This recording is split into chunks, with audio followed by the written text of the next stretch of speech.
Welcome to the Horror Hangout, a podcast where film fans watch the best and worst horror movies of all time and talk about them. My name is Ben Errington, and today I'm joined by a very, very special in-person, in-the-flesh guest.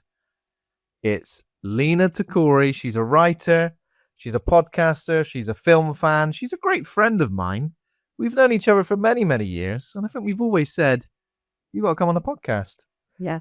How many years have we known each other? Oh, God, that's the question. What's that? That is a good question. I mean, it's probably approaching 10, I reckon. I reckon 10. 10, maybe. 10, 12? 10 or 12. It could be 10, it could be 12. Maybe 10. But yeah, we've kind of spoke about getting you on the podcast a few times. I don't know why we haven't. It's just, I guess a film hasn't come along. But it's been a... Never had time. Just busy. You've been busy for the... You've been busy. Entire 9 years we've been doing this podcast. Yeah. No Andy today, though. Gutted about that. Where's he? No Andy. So the reason we've decided to do an in-person podcast is because we both live in Bristol, which makes sense. Yeah. But Andy is on his travels. So we were going to do a standard Zoom thing, but then I thought, if it's just two Bristolians, let's get ourselves in the same room together. And here we are.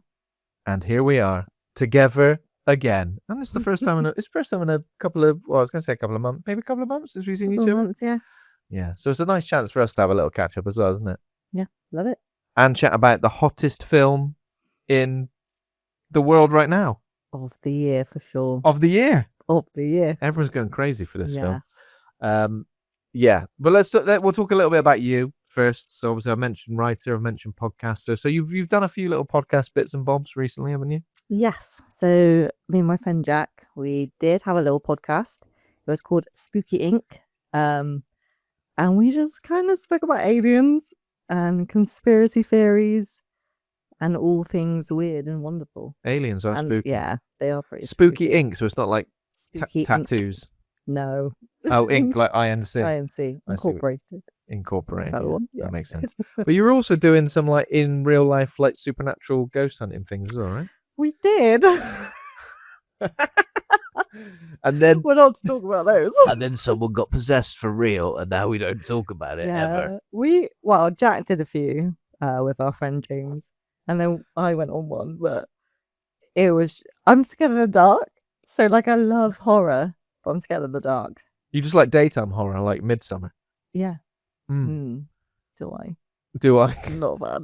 Scared of the dark, and now I'm going ghost hunting. I'm off ghost hunting. We did that for a little bit, but. Yeah. Scary enough. Yeah, exactly. And now you're venturing into the world of Horror Hangout, and Leena's been a great supporter of the show for a long time, and so I do appreciate that. I do love it. You do listen for real. Like I think it's one of those things where I don't always expect people actually in my life to bother listening. So really? So yeah. Everyone listens. No, I think it's one of those things where like sometimes friends and family might listen, but I think you find like dedicated. Yeah, and I appreciate that. I really do. So dedicated. Like I watched Obsession, and then I was like, "Well, where's the podcast about it? Where's the podcast about it? Yeah, here we are." Well, we said we were going to do a new release, which I think makes sense because we're always talking about new releases. We're always going to see these films like around about the same time and kind of like chatting about them. So yeah, buzzed. Makes total sense. But yeah, of course, not just a podcaster, but also a writer. You're a published author. You've got a book called Life's a Gamble. Can we talk about that a little bit? Yeah, we can. So it's an autobiography about I had cancer when I was 18, and then I had a stroke and also pneumonia around the same time. And you actually designed the cover for my book. I did. Yep, I did. You forget that? No. I did. I did. I just wasn't going to mention it. You're telling the story.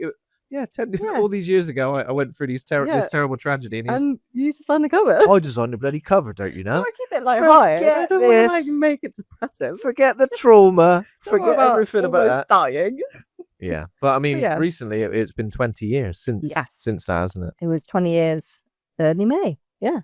Oh my God! So exactly 20 years then, pretty much. But yeah, so I kind of wrote it thinking of it like a little self-help for someone going through it because I was 18 and I didn't think anyone else at that age was going through it. Yeah. I was on the ward with like people 50 plus, so I was like, well, this isn't normal. No. Like, where are the kids at? Not that 18's kids. Yeah. But yeah, so I wrote people my age. Exactly. Where were the emos at? Well, I just want to hang out, man. Hang out and go to gigs. Yeah, so I wrote it thinking, well, if I can write this, maybe someone will relate to it that's also going through it and the same age. Yeah. You feel like it's quite therapeutic, right? In the book? Yeah, it was more so just for me. And I was like, if I can sell one, I would be happy. And I hit 100 this year. So wow. 100 people have that. Oh my God. Oh, nice. Yeah, Thanks, that's guys. nice. That's awesome. I was going to say, ever going to write a sequel? I suppose you didn't want to. No. Just call it not. Life's a Gamble's the first one. Roll again. This one's just called Life's Going Alright, actually. Life's alright. Yeah. I did think about writing another book, but... Maybe you could do that, because I guess you can kind of do... I'm not trying to give you ideas or anything. You've got your own ideas, I'm sure. I've got ideas. But you could do, like, this is what life's like when you do overcome this. Because I guess, like... Called it My Lucky Finn. Read the book, you understand what I'm talking about. Lucky Finn, yeah. It's not just a Finding Nemo reference. Yeah. My Lucky Finn. It's not, because there's a lot to go through. It does sound like a gambling book, though. It's not. It does sound like a gambling book, yeah. Here's how to count cards. Here's how to count cards. If you ever go to Vegas and you play blackjack, here's how to count cards. I bet you could do that as well. Yeah? Yeah? Think you'd be pretty good at that? I reckon. Are you good at maths? I'm not just saying that because no, terrible. Terrible. Just wear these for effect. She's ever so smart. Oh my God. Oh dear. But obviously, thank you so much for joining us. It's very nice to have you on the show and in person, because I feel like we don't do enough of these in-person recordings. I think it's only when so the last one we did was with Stu, and that was when Andy was down in Bristol, and we're all kind of together. And apart from that, we only really do them at festivals. So it would be good to do more of these. It just kind of takes Andy out of the equation a lot because he's up in Scotland. Oh, I didn't realise. Yeah, he was more local. He was more local not so long ago. So during lockdown, he's trying to get as far. How far away can I get from Ben without really needing to get on a plane? Next up, Scotland. Australia.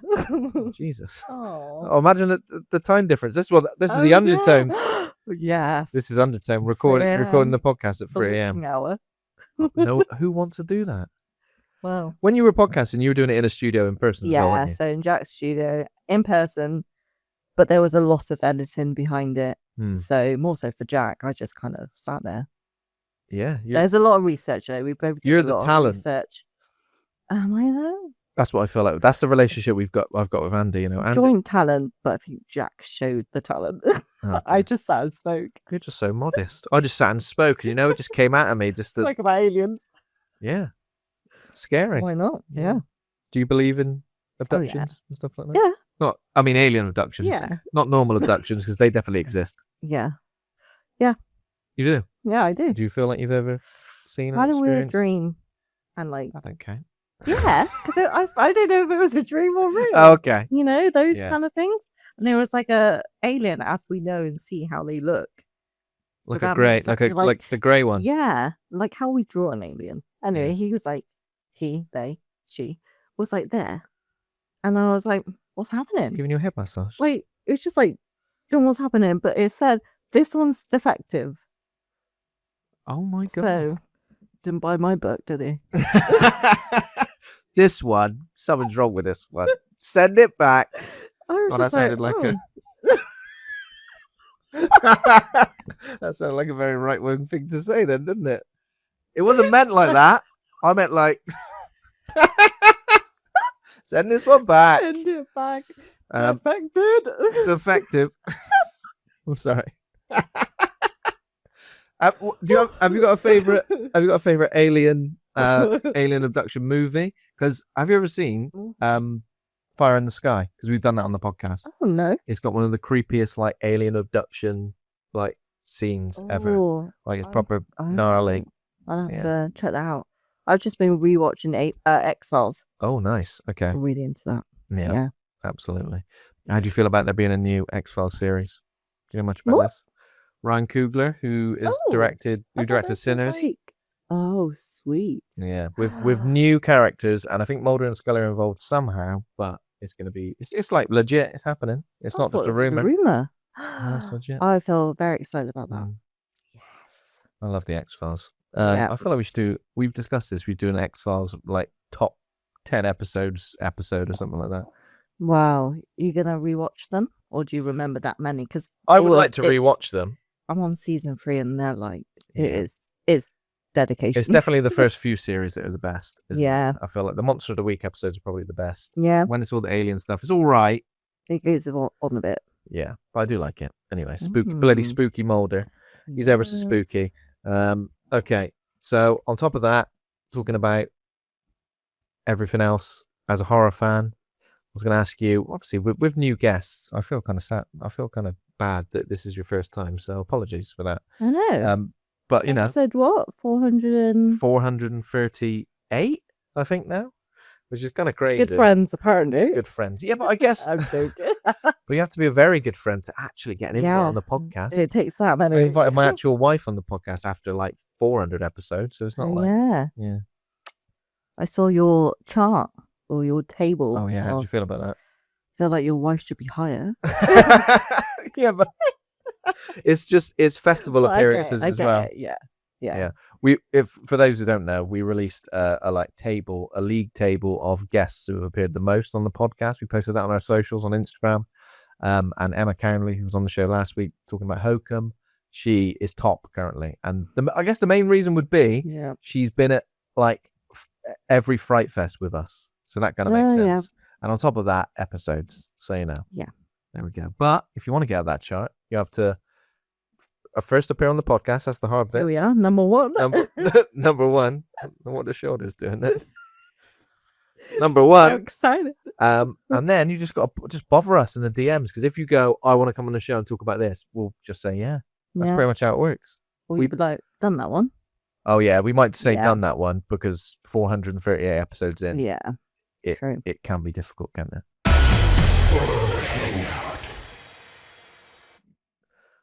Okay, let's talk about you as a horror fan. When you're a new guest, Mount Rush horror or Mount Rush gore. Actually, I can ask you for your personal opinion. Ooh. What's the best pun? Mount Rush horror? Yep. Or Mount Rush gore? I feel like horror, Yeah. Yeah. That's mine. Gore's a bit too much, isn't it? Too much. Your Mount Rush horror might not include characters that have got anything to do with gore at all. Yeah. They might be nice ones. So I guess horror characters / it can be the killer, it can be a monster, it can be the final girl, we can go for a director, we can go for an actor, we can go for anything. We've had like objects sometimes as well, like the box from Hellraiser. Oh, interesting. So who would be your four you would like to put on Mount Rush horror? Oh, that is hard. I did tell you about this before, so if you're just... I know, but I mean, you're talking about objects. Well, no, if I've confused you... I was thinking of films. It can be films. It can be films. If you want to go for films, because some people do. Oh, we can mix it up. You can mix it up if you want. I thought I gave you time to prep. And you did. Are you doing it for a dramatic effect when you said... When you literally went... You did not tell me, objects were allowed. Forget you just objects. said forget films. And I was like, okay. This is my first one, so I'm allowed to have many other ones when I come and annoy you on the show another time. You can't do a Mount Rush horror every time. I can. Oh no, I only get one? Yeah. Oh, that is hard. You have to lock it in right now. Okay, we'll lock it in. We're going to lock in weapons. Okay. A modern film. Nice. And then, because it was the first book read to me as a child. Hungry Caterpillar. Most kids had that. I had Stephen King's It. Oh my God! Yeah, my sister book ever as well. Well, I think it was just a few pages, and I was like, Where are we talking? Wait! Before that, please step back. Take a step back and elaborate on weapons. So, is it just because you want to include a modern film in there? It was just great. I'm not seeing anything like that. No. How do you feel about Zach Cregger making the Resident Evil film? I felt very excited. I saw the trailer the other day, and I was like, oh yes, it's a bit of me. Yes. Nice. So weapons because it was great. And then Stephen King's It. Are you going for the book? We're gonna go for the book. Yeah. Yeah. So that was read to you. How long did that take? Well, my eldest sister, read it in stages. Well, you're gonna have to. And it took a while. And she finished last week. I was like, I'm currently rereading it, so I'm picking off where she left off when I was 7.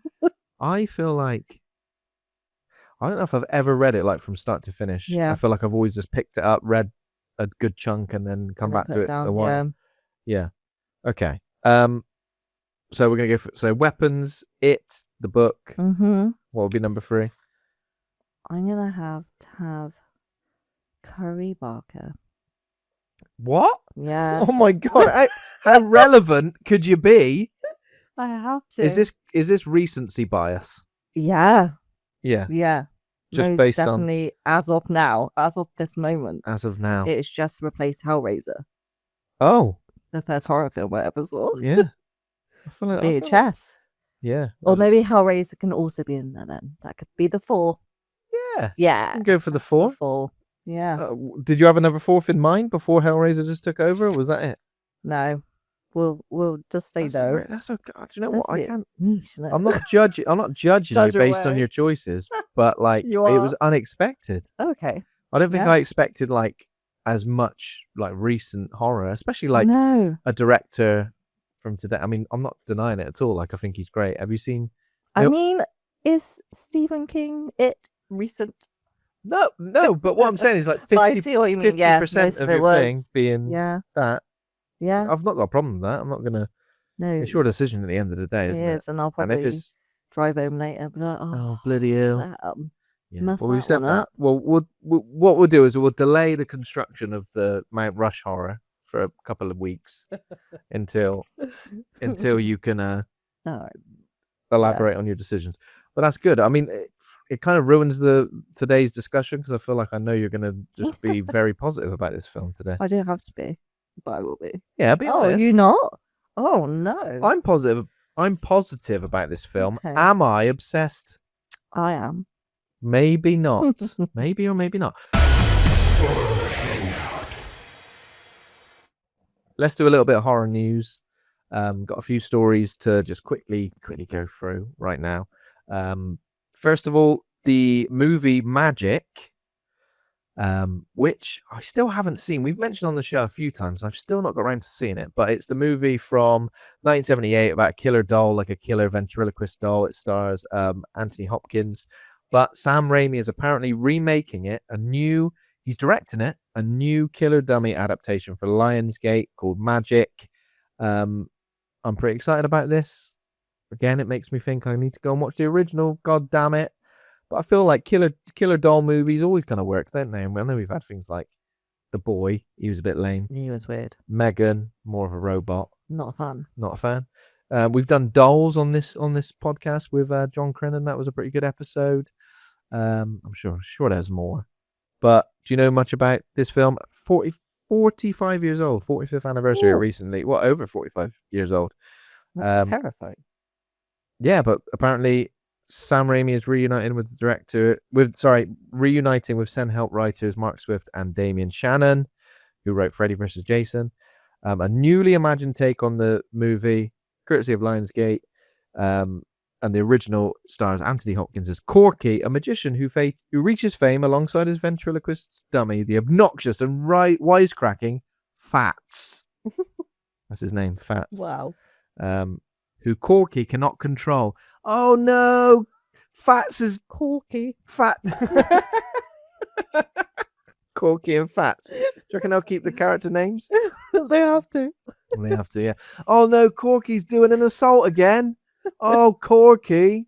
It's him, isn't it? Yeah. Oh, no, Fats. I did it the wrong way around. I got you. I did it the wrong way around. Thank you. I'm glad you did. But yeah, this is interesting. Did you see Sam Raimi's Send Help? I watched it last week, actually. Did you? Yeah. What do you think of that? Intriguing. I liked it at the time. And then looking back, I was like, it's very slow.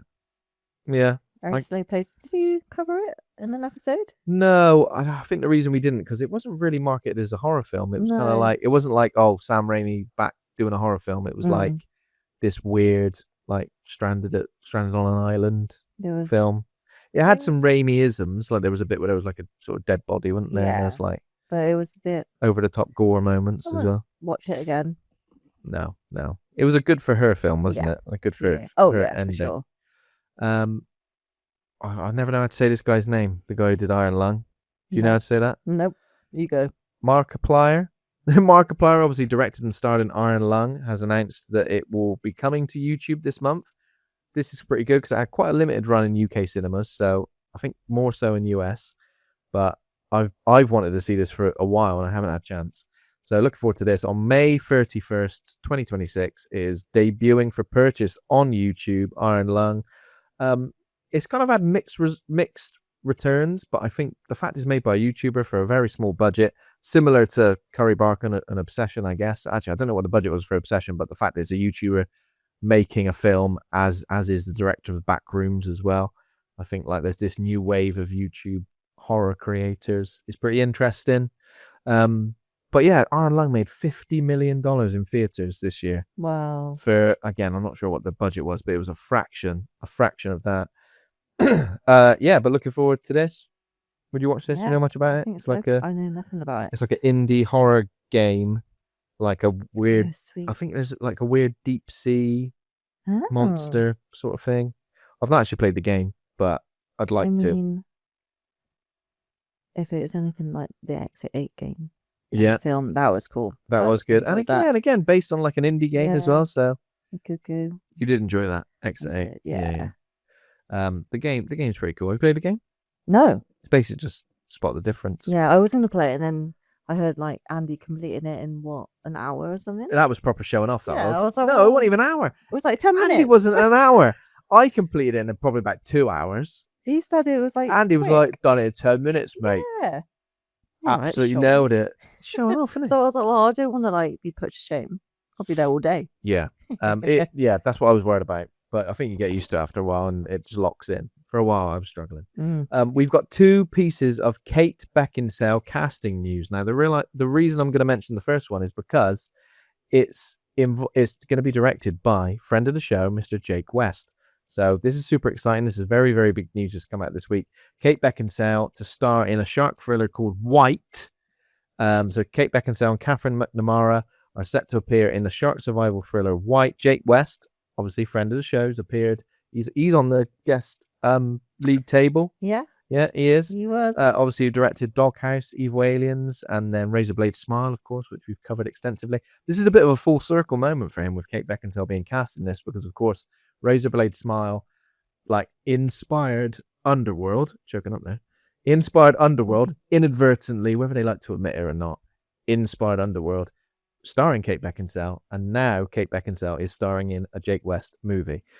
Synopsis-wise, a struggling actress trying to catch her big break is traveling overseas for a shoot with a self-obsessed star when their private jet crashes into the Pacific. Now the sole survivor, she's stranded on a fractured wing with nothing but ocean around her. I reckon there's something else other than ocean. Yeah. Don't you? Yeah, I reckon. What? Oh, don't know. A great white shark! For God's sake! Don't know. Couple of bits of seaweed, seashells. Also, what's that animal called? What's that animal called? Great white shark. One of those. A whale. A whale. Yeah, a whale. It could be a whale. Nah. Her only lifeline is a satellite phone salvaged from the wreck, but when she calls for rescue, her demanding studio boss, this is a lot of information, brushes her off.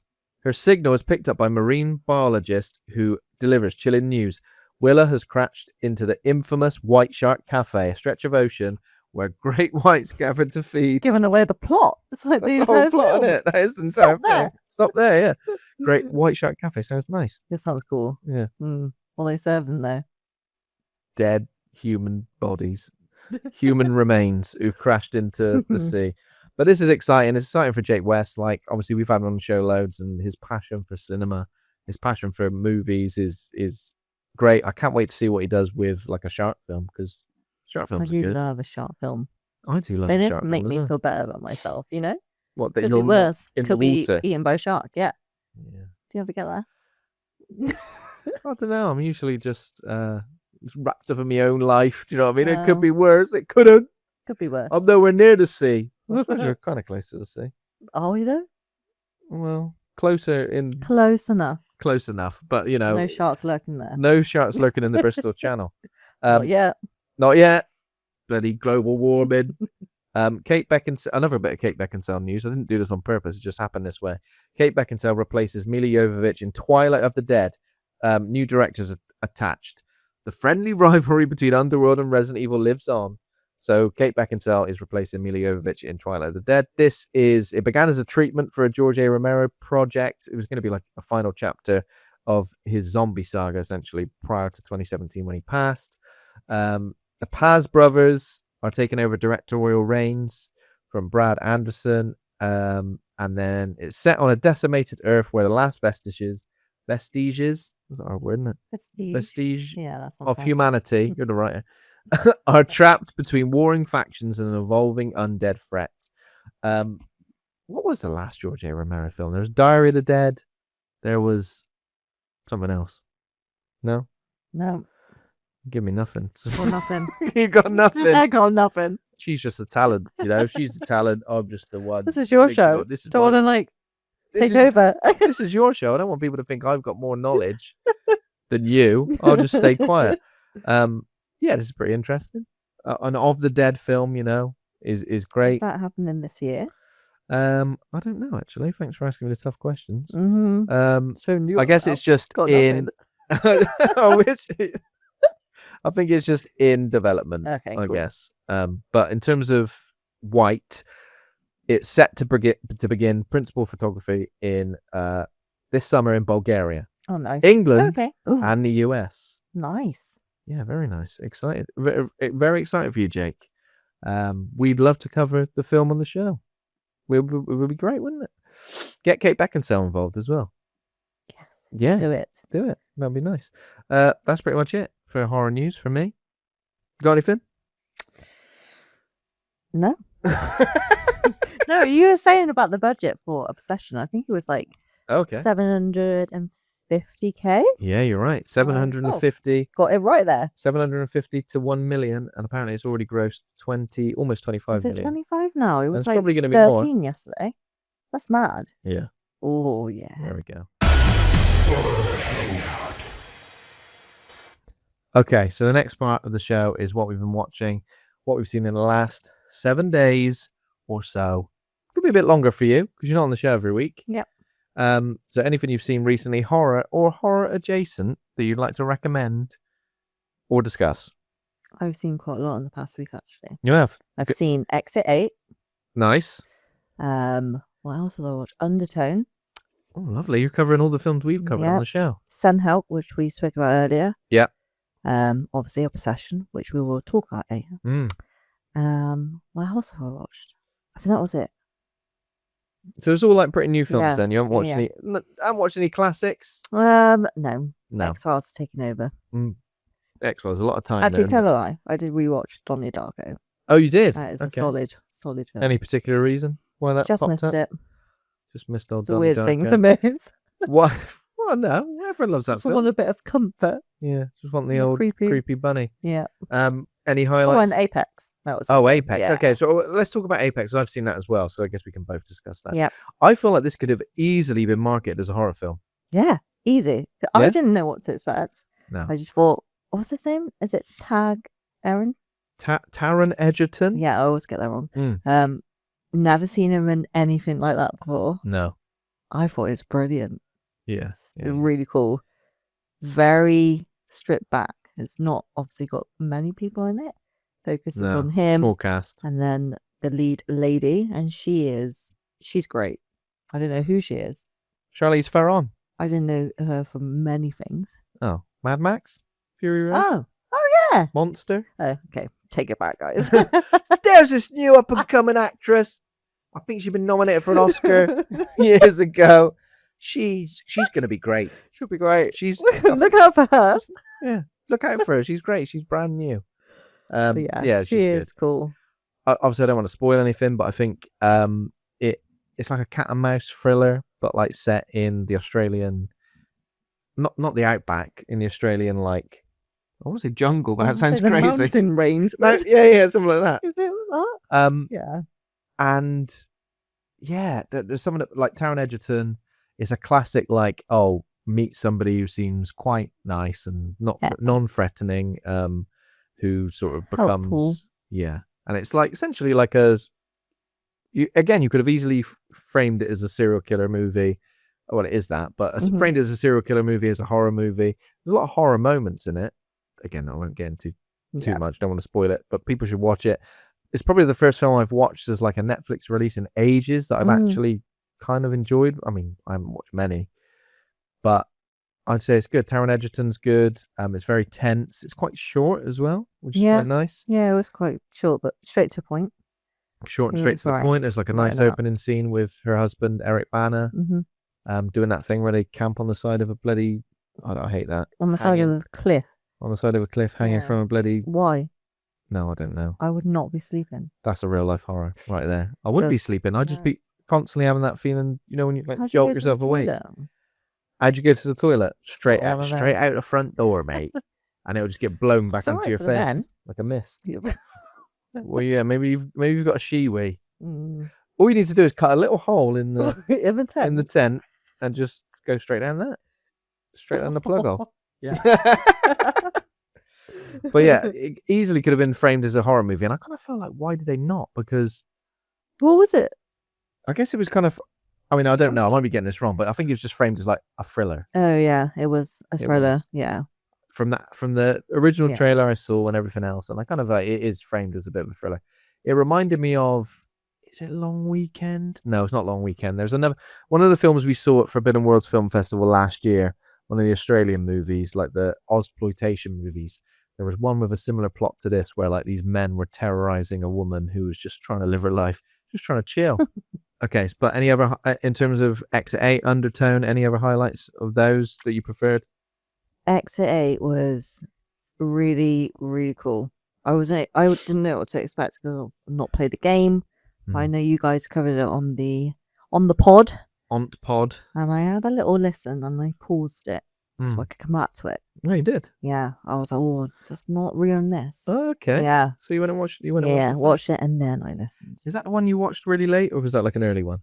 It was Undertone was late. Undertone was at 10:30. That's late for me. Bedtime. Of all of them, I feel like Undertone would have been the one which I wouldn't have wanted to see late. It was terrifying because of the audio. Yeah.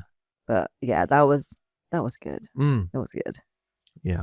So anything else? X-Files. What's the most recent X-Files you've seen? So you're on series 3. Series 3, like episode 4 though.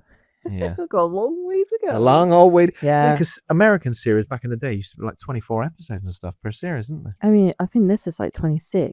Oh, Jesus. Something crazy about that. Have you seen Fluke Man? I guess that was series 1, wasn't it? Yeah. Yeah. Tombs, he's probably been in it a couple of times now. A few times. What about the one that always used to scare me? I can't remember what series this is from. There's one in a forest where there's like this weird invisible thing. Oh yeah, is that like 4 or 5? I feel like it's not happened yet. Oh, okay. That used to freak me out, even though it was like reoccurring. It was a bit like Predator, but it had like there was like a weird invisible thing that was killing people, and it was like keeping bodies in a hole. Maybe I can't remember. It's been a while since I've rewatched it, because I watched all the modern ones, like the modern 2 series. I've seen them more recently than the old ones. Yeah, it's aged well. Can I mention a couple of things I've watched? Yeah. Go for it. I saw Faces of Death. So Faces of Death obviously didn't get a UK release, but it was available on digital now, available to watch. I really enjoyed this much more than I was expecting to. I don't know why. I thought it going to be one of those films that like tried to shock and didn't really shock, and it's probably not as gnarly as you could expect. I know the original Faces of Death films have got like this reputation for being super, super gnarly and including like maybe real snuff films and real death. I think Barbie Ferreira in the lead role is really, really good as like a modern, I don't want to say scream queen, because she's final girl scream queen main character. Her performance was really genuine. Like you genuinely feel she's in peril, and like the things she's trying to do, like she's trying to get to the bottom of this like online conspiracy. So that was good. And then what? Darkra Montgomery from Stranger Things. Is it Billy from Stranger Things? Yeah. Doing like his villainous turn is pretty good as well. It's pretty good. And again, it's like, I guess it's like Saw meets. It's like got some analog horror moments, and I don't know. I didn't find it. It wasn't super gruesome, but I still found it like pretty unnerving in a way. I thought it was really well put together, and it was a nice surprise, I feel like. So I recommend that. Directed by Daniel Goldhaber. So yeah, definitely check that out. He made a movie called Cam a few years ago from 2018, which is really good, about a cam girl who it's just some weird stuff starts happening. Like she thinks the version of herself she sees online isn't her, and then she thinks she's been replaced. Yeah, sweet. It's good. It's good. Cam is very good. So yeah, 2 for 2 on that of the 2 films I've seen from that director. In terms of what else I've seen this week, I saw Monkey's Magic Merry-Go-Round, and I had the chance to interview the director Aidan Leary and the writer C.R. Thompson, and that interview should be available to listen to now. It should be one up on the feed, so the previous episode to this. It's a really interesting sort of like psychological kids TV puppet, creepy amnesia, weird film. But creepy. I liked it. It had a lot of good visuals, and as we mentioned about the trailer a couple of weeks ago. For any wrestling fans out there, it's very similar to Bray Wyatt's Firefly Funhouse. Easy for you to say. Yep. So yeah, creepy, but kind of like heartfelt, and then silly, and then creepy again, and then even more creepy. Almost like Jacob's Ladder, featuring puppets. That is twisted. That is pretty twisted. The main performance by Michael Gillio is really good as well. And it's had some comparisons to like that Mr. Crockett and some other things, but I think it's very unique. So check that out and listen to the interview as well, because lovely guys, a real passion for the craft and a passion for puppets. You got puppets. Passion for puppets? They are terrifying. They are terrifying, aren't they? Got a favourite puppet? No. Kermit? Should I? Kermit? He's right. He's not a puppet. Oh, he is a puppet. He's real. He's not a puppet. He's a real bloke. He's a real lad. He's terrifying. How do you feel about Is the brother Chucky? Is he a puppet? Yeah, or is it a doll? Doll puppet. Yeah, We'll he's being puppeted. We'll take him on. I like the fact that Kermit the Frog ain't afraid of a plus size woman going out with Miss Piggy. Love that. I love that for him. Yeah, love it. Little frog, little pig. Why not? Go for it, Kermit, you dirty bastard. So that was fun. I also watched Heresy, which is on Shudder. I think I want to say Danish. Is it Danish or Norwegian? Sorry about that. I think it's called Vita Viven, originally, directed by Didier Connings. It's like a Dutch. Sorry, it's Dutch. Oh, yeah. I said Danish. I know it began with D somewhere. It's very short. It's only about an hour. It's creepy. It's folky. It's a bit like The Witch. There's some interesting stuff happening. Dark forces lurking in the woods. Very atmospheric. It's on Shudder now. I had a good time with it. And then Apex as well. Yeah. Apex. I also watched a film called Kraken. Kraken is coming out, I think, on the 12th of June on VOD. It's Norwegian. It's a monster movie. It's like Deep Blue Sea meets Jurassic Park, with a big old scary Kraken. We know what the Kraken is. It's coming at you with its tentacles and its suckers. I'm here for it. Released by Signature Entertainment, 12th of June. Check it out. Yeah, that's it. That's all I've seen. Anything else? It's quite a lot. It's quite a lot, but I rattled through it, right? Wow, that's quite a lot Yeah. to cram in a week. Good going. Good going. Cheers. Good going. Thanks for that. Thank you. But one thing we've also seen is a movie by Leena's brand new favourite director in the world. He's getting up on the Mount Rush horror. Oh, he's on the Mount Rush horror. All right. It's Mr. Curry Barker's Obsession. Mm-hmm. Film of the week. I mean, it's the film of the week in the world as well. You know, people are going crazy for it. Yeah, the reviews have been super, super positive. I'm glad I avoided any spoilers before I went to see it, right? Did you? Yeah, I didn't think I even watched a whole trailer. Just shut my eyes. Just shut your eyes. Just Shut the my eyes. audio. Yeah. You just like the audio. Just like the audio. So, Obsession is a 2025 American supernatural horror film written, directed, and edited by Curry Barker. The film follows Bear, played by Michael Johnston, a music store employee who buys a supernatural toy that grants him his wish for his childhood friend Nikki to fall in love with him, resulting in horrifying consequences. That might be a little bit of an understatement, potentially. Mm-hmm. Nikki, played by Inde Navarrette. Who else have we got on it? Cooper Tomlinson, Megan Lawless, Andy Richter in supporting roles. Yeah, so in terms of ratings and reviews, we've got 8.2 out of 10 on IMDb. Pretty high. That is good. Rotten Tomatoes, 95% critic score, 94% audience score. I mean, that's high, and when it correlates like that, is usually a good sign. Yeah, that's amazing. Letterboxd, 4.2 out of 5. Some choice reviews from Letterboxd. Taha says, male loneliness final boss, 4.5 stars. Mac says, feel bad movie of the year. Yeah. 4 stars. Cobb says, absolutely nothing can prepare you for Inde Navarrette's performance. Yep. 5 stars. And Seth's Reviews says, mean-spirited fucking mayhem precisely placed on a knife's edge. 4 stars. Are you laughing at me trying to get those No, words out? that is just a great review. Yeah, and mean-spirited is kind of, yes, I guess like in terms of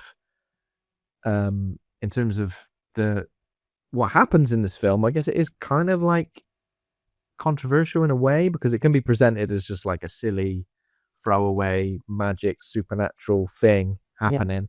I think the one thing that is obviously coming up a lot, and one thing that obviously we had a conversation before we recorded with my wife Charlie, the autonomy of Nikki, and the fact that she's, you know, being forced to do certain things, she's a prisoner in her own body, etc., etc. That there are correlations to sexual assault and date rape and stuff like that. So those are things we're going to have to discuss today, as well as having a good time laughing at the utter ridiculously over the top, terrifying, brutal nature of some of these moments. Yep. Yeah. It's good to look below the surface sometimes, but I think it's still a very, very good film, isn't it? I loved it. You loved it. I was obsessed. You're obsessed. Shall we say? Yeah. Really good. Unexpected of how like much I liked it. I knew it'd be good. And I was like, I'll go in, see how it is. Loved it. Loved it. From like the minute it starts. Like the tone, the pace. Like what's her name? Inde Navarrette? I think that's her name, yeah. Yeah. She's incredible. Yeah. Absolutely incredible. Terrifying. But like her character development is just next level. Yeah. Yeah. Love her. There's the cinematography is good as well, like how it's presented in this kind of the format it's presented in. It's quite a washed out film. Yeah. It's not like super colorful. Very dark. She's like a silhouette for the most of it. Yeah. Yeah. Yeah. Good, interesting little soundtrack as well. It's quite an understated little soundtrack. It's not like huge, massive scores or, you know, huge orchestral beats and stuff like that. It was quite very subtle. Very subtle. But eerie and the perfect soundtrack. Yeah. There we go. That's it. That's the end. That's it. That's it. That's all we need to say. Yeah, like Curry Barker, like so I said about Milk and Cereal. Have you seen that? Yes. You have seen Milk and Cereal.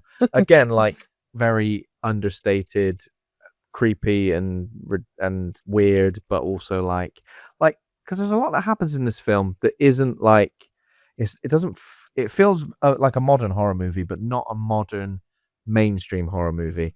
The way that jump scares are delivered are completely different. The way that tension ramps up is completely different. There's a lot of like, oh, what the hell's going on there? What the hell's that? Like similar to Hereditary, I guess, where you are kind of like looking in those corners of the room to see what happens. And those performances as well, like from Hereditary, where like those facial expressions kind of just deliver so much without needing to like throw something at the screen to scare you. It's very stripped back and it's just raw. Stripped back and raw is a good way of describing it. Yeah. It's really cool. So obviously our main character is his name's not even Bear, his name's Baron Bailey. No, I don't think he's called that at all in the show. It's only on his on the pillbox like you see his full name. I'm right. Sure so nobody says Baron. Everybody calls him Bear. Did you notice that? No, not really. I didn't even notice his name was Baron, to be fair. And again, that's why I thought he was taking someone else's pills, you know? That's not your name? I thought he taking his grandmother's pills. I thought they said Barbara. I thought, yeah. Bloody Barbara's pills, these are. Someone out there called Barbara, pillless. She's got no Who pills. names their child Bear? Yeah, that's a weird one, isn't it? There is a famous, well, I say famous, like a shitty old reality star in the UK called Bear, isn't there? You know which one I mean? Okay, I take it back. Sorry. Do you know which one I mean? That's your name, Bear. No, he's a douchebag. We can. Okay. Who? Who are you talking Actually, about? I think his surname's Bear. Stephen Bear or something like that. I might make this up. I thought you were So, Paddington Bear. Bear, Big Paddington, Peruvian. He loves marmalade, that guy. I don't trust him. Let's go back to Bear. I don't trust him. His eyes are too close together. Old Paddington. Little glassy black eyes. Let's leave What? him out of it. Leave him out of it. I'd put him in.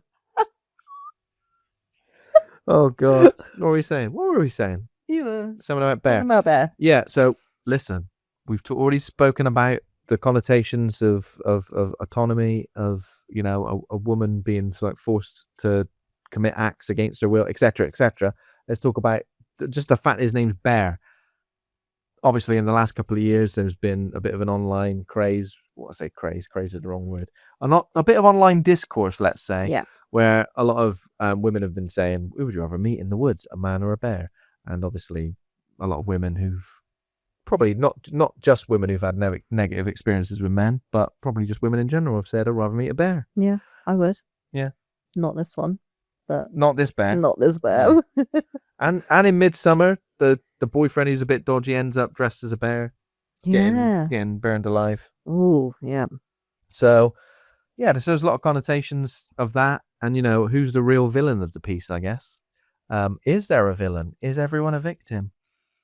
How do you feel? Well, I really liked Bear throughout the film, and then you kind of like, as the film goes on, you're like, wait, you're not a good guy in this. Like, why do I like you? No. And I don't in the end, if I'm completely honest. I feel like there's a certain moment where I'm almost like, okay, if you just go along with this, then you are definitely as much to blame as anyone else. Because really, like, whatever the force is behind this story is the malevolent force. That's the thing that's, you know, doing it. Almost like it reminded me of, you know, when you have to a genie, like Aladdin, for example. In Aladdin and the genie in Aladdin, or a genie in anything, a genie in Wishmaster or a genie in anything, you have to word the wish a certain way. Yes. Otherwise, the genie will, or the jinn will, like, fuck you up, basically. Yeah. Oh, what's that? You Take wished it for... literally. Yeah. Yeah. You wish to live forever, have you? Well, now you will live forever, but you've been buried alive. Yeah. And you're going through agony, and you're living forever, and you can't. It never end. It's like that. So it's like the wish that he makes with that one wish willow is a very, very literal version of that wish, which in turn, loads of bad shit happens, and you can't, and you can you take it back? No, can't even alter it. No, I mean, most definitely Nikki isn't the villain. Oh no, even though she's framed as being a scary force throughout the film. She's not the villain, and I thought it was really effective how we were aware that she was in there somewhere. Yes, we're spoiling this film, by the way. We should have mentioned that sooner. I think if people are listening to, like, people know your podcast by that. I'm sure they do, but I sometimes I still have to say that because you never just know. To cover yourself. Spoilers ahead and prior. In the past. Sorry that we spoiled that in the past, but now it's been spoiled. Now we're going all in. The fact. Sorry. The fact that she's in there, right? That's scary. Yeah, because there's one scene quite far into the film where she's asleep, and she's obviously asleep, but you can hear her voice, and she's saying to Bear, like, "Kill me, kill me." His reaction is that's the first. Where I changed. That's where you changed. Where you changed. Yeah. Oh yeah. His reaction is where you go, "Oh, okay, okay, Bear. Maybe you're not just like, oh no, what's happening? Oh, poor Nikki." Blah, blah, blah. Maybe not, because he's like, Again, we'll get into it. We'll get. But what he says basically confirms that he is absolutely complicit in this. This is essentially what he wants, just obviously not like this. There's a lot about abusive relationships in this film as well. Like, we all know somebody or have known somebody. I'm not just speaking for you, I'm sure you'll agree. we all know somebody who we know is in a bit of a dodgy relationship, and we're like, oh god, Yeah. we kind of want them out of that, and they somehow. don't see that they're in that sort of scenario. Yeah, and they change completely. Like, they'll vanish off the face of the earth. So maybe someone you see every day of your life, and then suddenly they're gone. And it's not necessary. It doesn't necessarily mean that one person's abusive in the relationship, although obviously that does happen. But sometimes these toxic relationships where people rely on each other too heavily for emotional support, but anything else as well, can take their toll on people. And I guess this is like, it's something like that, but like right under a microscope. I think that's conveyed quite well in this film, in particular when he leaves and she's just doesn't move. It's pretty.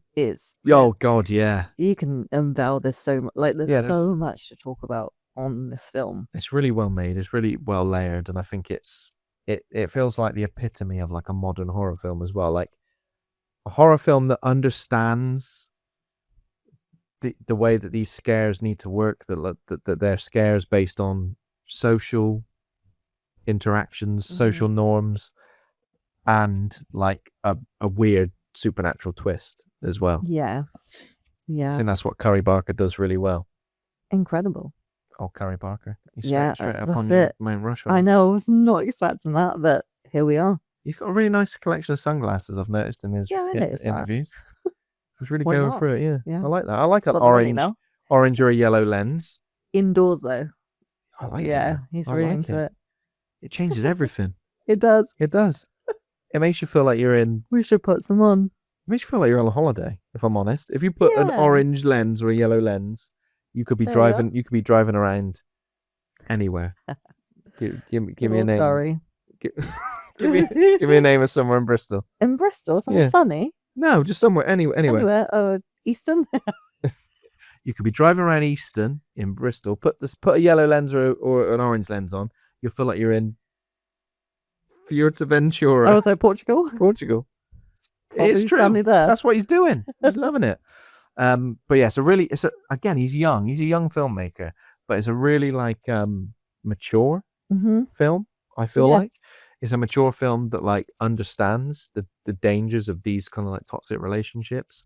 Also understands, a modern man as well. Somebody who can easily be drawn in by the incel culture and everything like that. Yeah. And it understands that. And there are a lot of people who I think would be easily drawn in by the incel culture. You would say like walk the line of it. So like, oh, I'm a nice guy, and I treat my friends and my family with respect and everything like that. But the second they're given this opportunity, essentially to make a decision for this person, they will take that quite simply and almost like lie to themselves. Well, I'm just doing it for the bet. For my own good, but also for this person's own good as well. So there's a lot in there about toxic relationships, toxic masculinity, incel culture, man or bear. Manipulation. There's just so much. So much. Yeah, lots to unpack. Yeah. And I think that the supporting cast are really good as well. The way they kind of notice these problems. Yep. And act on them. And obviously there's more than one big holy shit moment, but there's one holy shit moment in particular, which I felt like it's rare that holy shit moments I can see coming, but I felt it. Yeah. I could the feel build up. I knew it was coming. I didn't know. Obviously, I didn't know exactly what was going to happen, but I could feel it coming. I was like, this ain't going to just happen like this. Something absolutely terrible is going to happen. I couldn't believe it happened the way it did. And it's crazy. It's absolutely crazy. And I feel like it's probably the best type of film to have seen with an audience. Like, how did your audience react, in particular to that moment? Everyone, the audience was so reactive at every moment, but that moment in particular, it sent chills through me. I was like, this is mad. I feel like you just want to look around at everyone's reaction. I basically was. I was like, how are you all looking? Yeah. Yeah.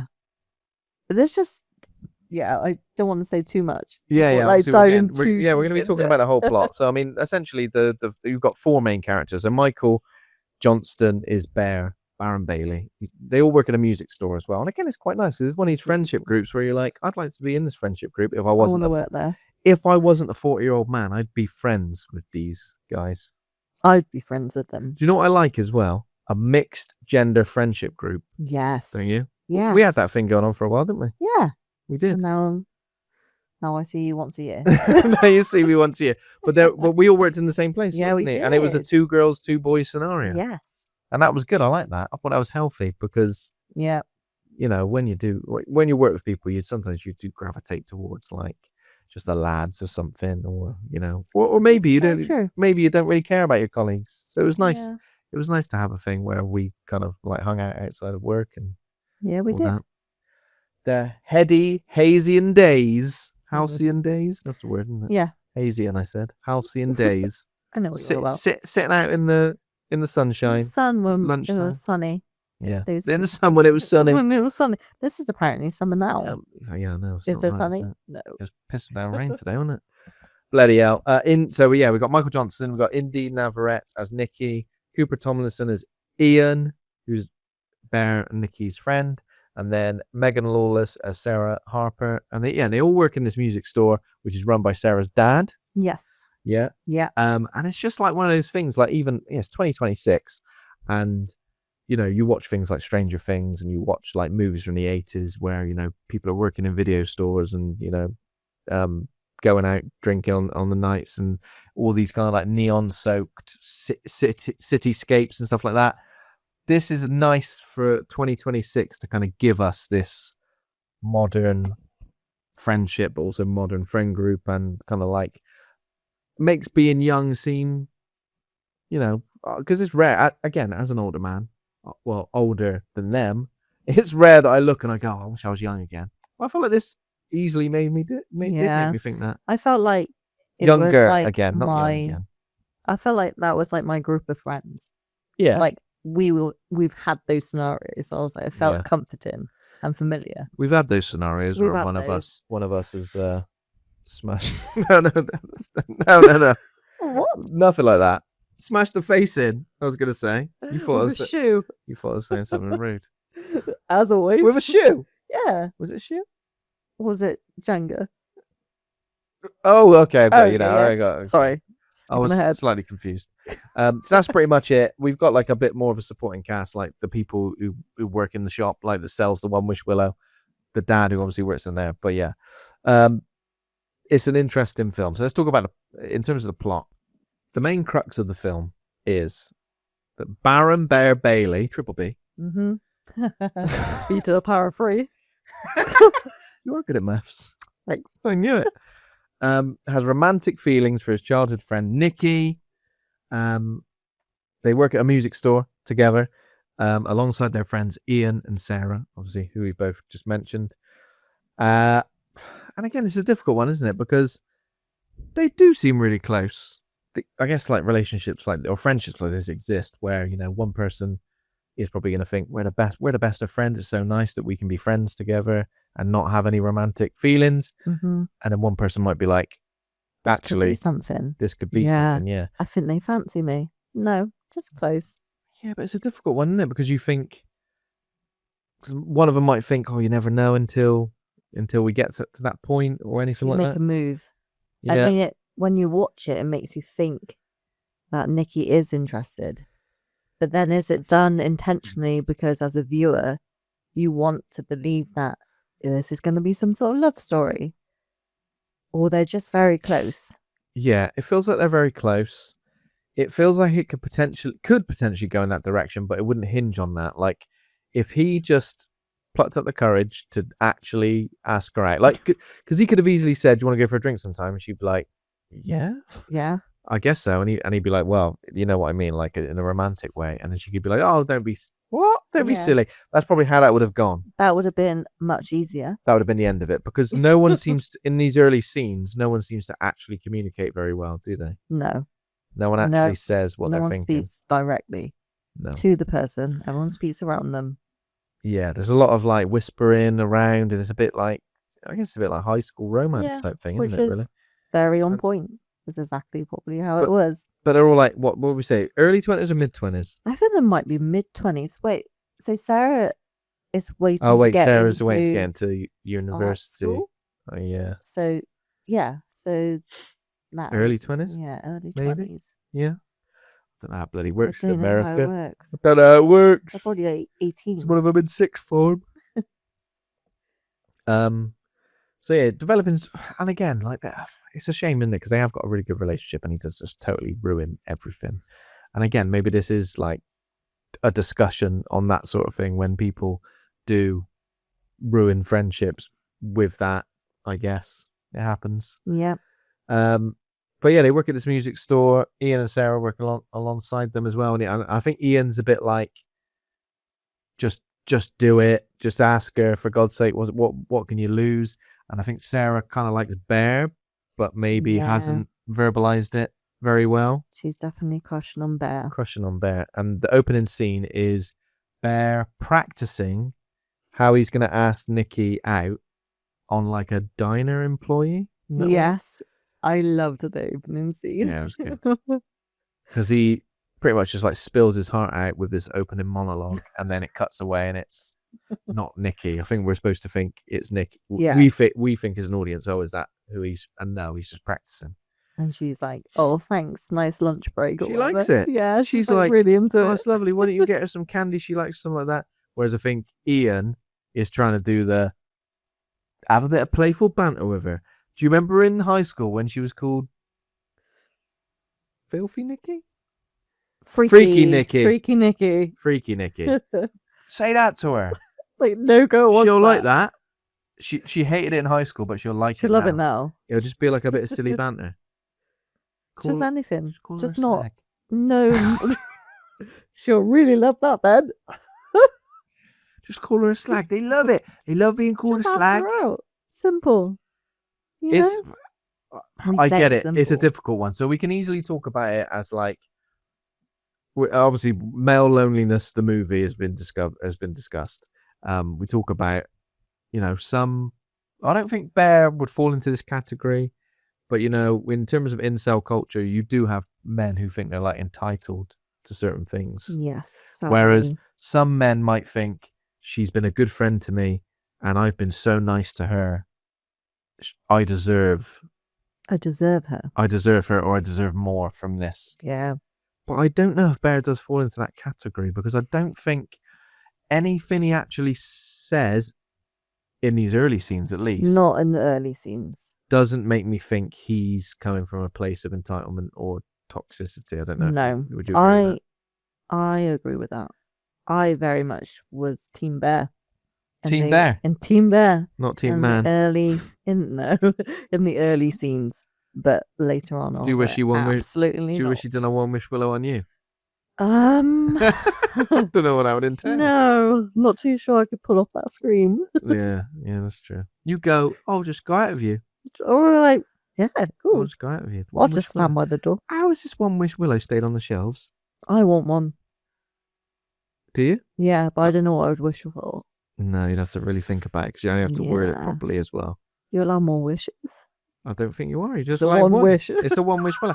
You're not like, because even if you go and buy another one, as we see, Oh you yeah, can't even bloody break it. I mean, yeah. I feel like this thing, and already I think Curry Barker has discussed, maybe not a sequel, but like the idea of an anthology of people using this one wish willow for various things. Whereas like different people with their wish. Yeah. Interesting. Yeah, like almost like Wishmaster-esque, where like, although the Wishmaster always took it ridiculously too far. Like you'd say something like, "Oh, I bloody love tiramisu. Can I wish for a nice tiramisu?" And then you'd have 100 tiramisu shoved down your neck. That would be my wish. That'd be nice. I do love a tiramisu. Yeah. But you can buy them. You don't need to wish for one. Oh yeah. You buy one in Marks and Spencer's for pretty Why cheap. not? Yeah. But yeah, the Wishmaster did it evil. There was a moment in this film where he goes back to the shop and was like, "Where's the one wish willow?" I love that scene. But didn't you like the idea of the fact that it was never here? It was never hit. That was good. Genius. And it was a nice little a nice little flip. That was so cool. That was really cool. It was very good. It was good. Okay, so they go to like a trivia night. Yes. That's what they've got going on. You like a trivia night? You like a pub quiz, I guess. Yeah. It seems like they're I'm at a not pub. good at it. Yeah. You're not good at it? No. No. I used to go to a weekly like pub quiz. I thought I'd get really smart after lockdown quizzes. No. Oh God, lockdown quizzes. I know. Not for me. I got involved in a lot of lockdown quizzes. I did. Any smarter? Any wiser? Yeah. No. I mean, maybe. Andy does a good quiz. Obviously, we didn't do that. We do that once a year, so maybe that's helped me. Nice. In a way. It's not general knowledge, it's just horror knowledge. I'm pretty sure they're doing, it's like a quiz night. It's like a trivia night in a pub, and that's obviously they all work together, then this is their downtime, and I think Bear is keen to ask Nikki during this. Ian is like, don't do it when we're having our quiz night, because that's my downtime. I want to enjoy myself. I don't want like stress of that. Awkwardness. There's a bit where they're like making faces at each other.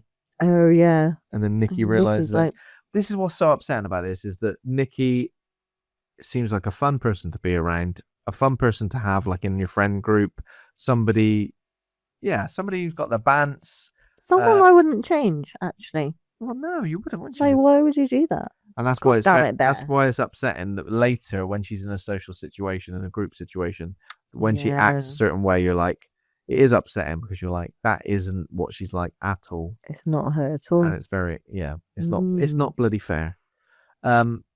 So he's thinking about asking her. I think he goes to the bar and he's going to ask her, but then Ian comes over and then they end up doing shots. He goes to shots. He never got his pina colada, though. Oh, no, he didn't.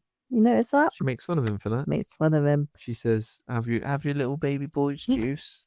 Have your little baby boy's pina colada juice. Also, like, how are they driving after this? I'm always like... That happens a lot in films. It happens a lot. Because it's almost like... And there's a lot stricter in America. I'm pretty sure you just cannot drink. Maybe Bear didn't drink much or anything. I don't know. Maybe he just had a shot. He just had a little shot. Pina colada.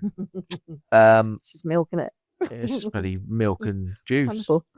Yeah, weird combination when you think about it. So he drives Nikki home. Ian and Sarah go off to do a bit of karaoke. I think. They're not done for the night. Karaoke in the night. We did a bit of karaoke, didn't we? Yeah. What did we do?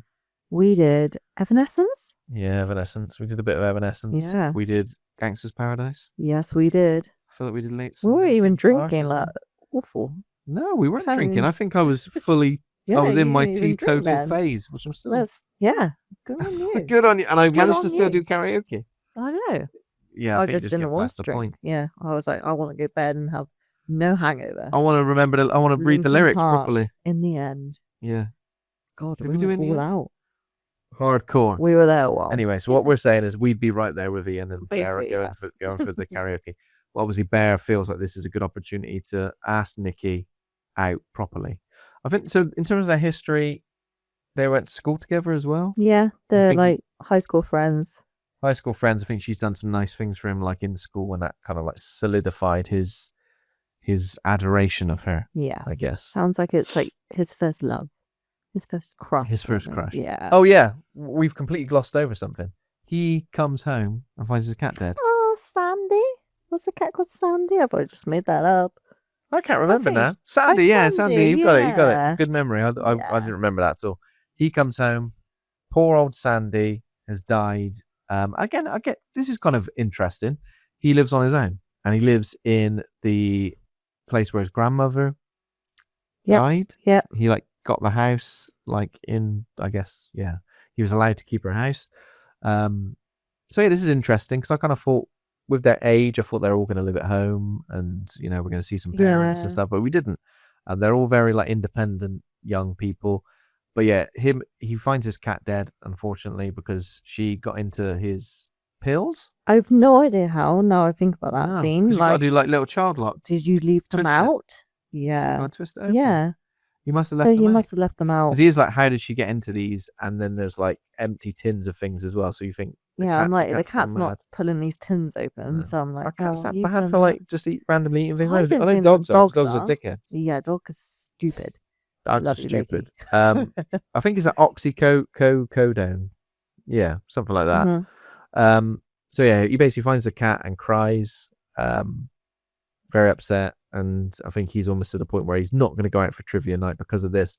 But Nikki kind of convinces him to. How did she convince him to? She says something to him like, "There's someone about." Oh yeah, she basically says that she's going to leave the music shop. Oh, she's yeah. putting her 2 weeks, Yes. and he's so basically you ain't got much longer to hang out with me. So obviously he's like, "Oh shit!" And he's like, I "This better is go. my time. I need to pop the question." How do you feel about the title card as well? Because it's like on a blanket. Do you remember? He sat on the bed and it like pans down, and the title card is like stitched into a blanket. And I think I've seen some promotional pictures as well. So I think that blanket actually exists. Yeah, that is quite a cool scene. I forgot about that. Pretty interesting. I liked it. Yes. So yeah, he goes out and then drives Nikki home. No. He's put his Sandy's gone in the bag, right? Sandy's gone in the bin bag. Head. He's cleaned up all the vomit from the cat. One thing else, she Nikki also mentions that she dropped her crystal necklace. Yeah, down the drain. That was it. Down the drain. So he goes to like a shop, like a little what would you say? Mystic knick-knack shop. Yeah. Like if you've ever been to Glastonbury Town Centre. Yes, where they sell wands and troll blood, and I love it. Troll blood. Troll blood. That's the one. So what? Charlie Sheen. That's Tiger Blood. God. Troll blood. Yeah, troll blood. Trust me. Are you serious? Go buy some. I know you bought some. What would you do with it? £1.50. 50. Would you just drink it? Dip your wand in there, is it? Excuse me? You know, your little Harry Potter wand. Oh. It's not little, I'll have you know. Expelliarmus. But yeah, so she... But basically, any Glastonbury High Street, if you ever get a chance to go in the southwest of the UK, is full of shops like this. Pretty much every shop. Too many shops. If you go, I just want a Tesco so I can get like a sandwich or a thing, you'll be hard pressed to find that. Just get some troll blood. Just get yourself some troll blood and down that. And a wand. So they go. So she loses her necklace. Yeah. He goes into a little trinket shop, we'll call it. Yeah, and his idea is to buy a replacement necklace, I guess. And there's a nice little gift and a nice little gesture. Yeah. Let's say. But it was a shop closing soon, so it was kind of like a panic moment. Shop was closing. He was rushing. The teller. That's a very American thing to say. The teller was on a phone call. Rude. Yes. She was like talking, and he was like, "What?" And she was like, "Oh, I'm on the phone, you knob." So he, rude. Oh yeah, and she kind of suggests a crystal necklace, but he's like, Nikki would hate that, so I'll just get. And he randomly spots this thing, the One Wish Willow, a novelty toy. So I guess it's like a fun little thing. It would be just a silly little thing they do together. He gives it to her. She goes, "I wish for a new job or something." I don't know. I guess that's the thinking behind it. I don't think at any point he bought it to go, I'm going to make her fall in love with me. No, I don't think so. But also when they talk about when she says about a crystal necklace, I was thinking like an actual crystal. And then when he goes into the shop, it's like, you know, like the little crystal rocks. Yeah. As opposed to like a shiny stone necklace that I was thinking. Yeah. So I was like, well, why is she showing him rocks? She's just awful. Yeah. Not good at her job. That's why she's on the phone. Customer service ain't one-on-one. She's like, get him out my shop. I'm closed in 5 minutes, you knob. I mean, to go from necklaces to look at the One Wish Willow is quite a jump. It's because he didn't have much to spend. It was $5.99. I remember. Did they ever Is it LA? mention? I was getting LA vibes, but yeah, maybe. It's hard to say, isn't it? Yeah, I'm not sure. So he buys this One Wish Willow, which is like a little novelty toy where like you can make a wish. You break it and you make a wish. It's got a little jingle as well, so when you get it out of the box, reminded me of Big. Oh, you know, yeah. What was he called? What's he called? What, that? No, Tom Hanks. I know it's Tom Hanks, but the guy in the box. Oh, what's his name? Oh my god, it's so obvious. Yeah. We're gonna have to find out. We'll find that in a minute. But basically, that I can't think of what to Google to find this. That tune reminded me of that Zoltar. There we go. So when Zoltar like goes, "I'm Zoltar, I have a bloody wish, will you?" And he goes, "Always shows big." And again, at least that one took it literally enough. It could have just made him into a giant man. They always taken literally though. That's the issue with these wishes. I wish I was big. They could have done anything. They could have given him giantism. They could have made him tall as a basketball player. Or even taller. They could have put him in the body of LeBron James. Could have been any of that. So he takes a little One Wish Willow as like a little funny thing, and he says, "I've got a surprise for you. I've got you a thing."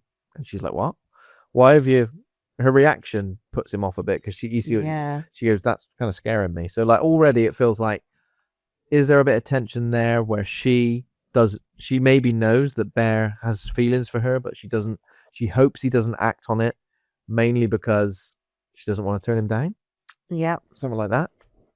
Or maybe she does like him, and she's just nervous that now is the time he's gonna bring up. Well, what do you think? What do you think? Because I feel like there's a moment later where Sarah says, me and her had a conversation, and she said, I see him as a little brother. Do you think that's legit?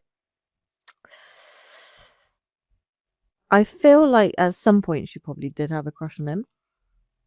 Yeah. But as it stands before the One Wish Willow gift, I don't know. I feel like he's much more suited to Sarah. Yeah, that would have been a safer option. It would have been a safer option. But it wouldn't have made this great film. It wouldn't have made this great film. I mean, no, it wouldn't. Poor Sarah. So, yeah, poor Sarah. Bear drops her off at her house. And there's a little bit of weird stuff going on where he says, "I got you a gift," and then she like goes. She's very like, "See you later," and he's like, "Oh, I've just got something to say to you," and she's like, "Yeah, bye." She's like wanders off, yeah. He's still talking, so she comes back like, "What?" She pretty much straight up asks him, "Do you like me?" Because I guess she can sense the tension, and I think she wants him to say, and he should have. This is the perfect example, and he goes, "Like you as a great friend." Yeah, he missed the moment. Because the thing is, if he said, and she's even like, straightforward. Tell me, do you like me? And at least yes. I feel like if he said yes, she would have said, "Look, it's not going to happen."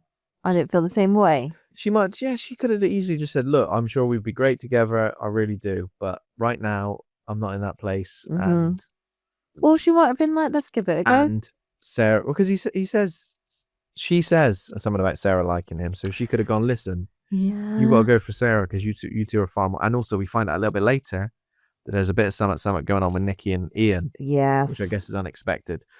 Which, in a way, the fact that Ian's still kind of like telling Bear to go for it, not a good friend. Well, I don't know. Like, wouldn't you be like, "Oh, there's something going on"? Oh, right, okay. In terms of that, yes. Yeah. But if you want to be, but in terms of like just, even though Ian's obviously hooked up with her, the fact that he's still telling Bear to go, I was a bit like, well, at least he's not letting that stand in the way of it. Because someone could be like, "I've been hooking up with her. What'll happen if you get with her?" But maybe he should have told him. Then he made a decision based on that, I think it was always a drunk thing between them, wasn't it? Yeah. He denies out of fear. She goes into the house, and he gets out his little One Wish Willow that obviously he wanted to give to her. Oh yeah, because she says, "You got a gift for me," and he goes, "Yeah, well, obviously the time has gone for him to give it to her." He feels a bit silly about it, so he gets out the One Wish Willow, and pretty quickly he doesn't really give it much thought, does he? No, she's not even in the house yet. She's not even in the house yet, and he basically says, just says, "I wish Nikki Freeman loved me." He swears as well in this wish. "I wish Nikki Freeman fucking loved me more than anyone else in the world." And breaks it. Snaps it. And that's Doesn't it. make that noise, but he snaps it. What noise did you make? That was pretty good. I can't do that. I can do this one. Oh, that's a good one. That's a bloody good one, mate.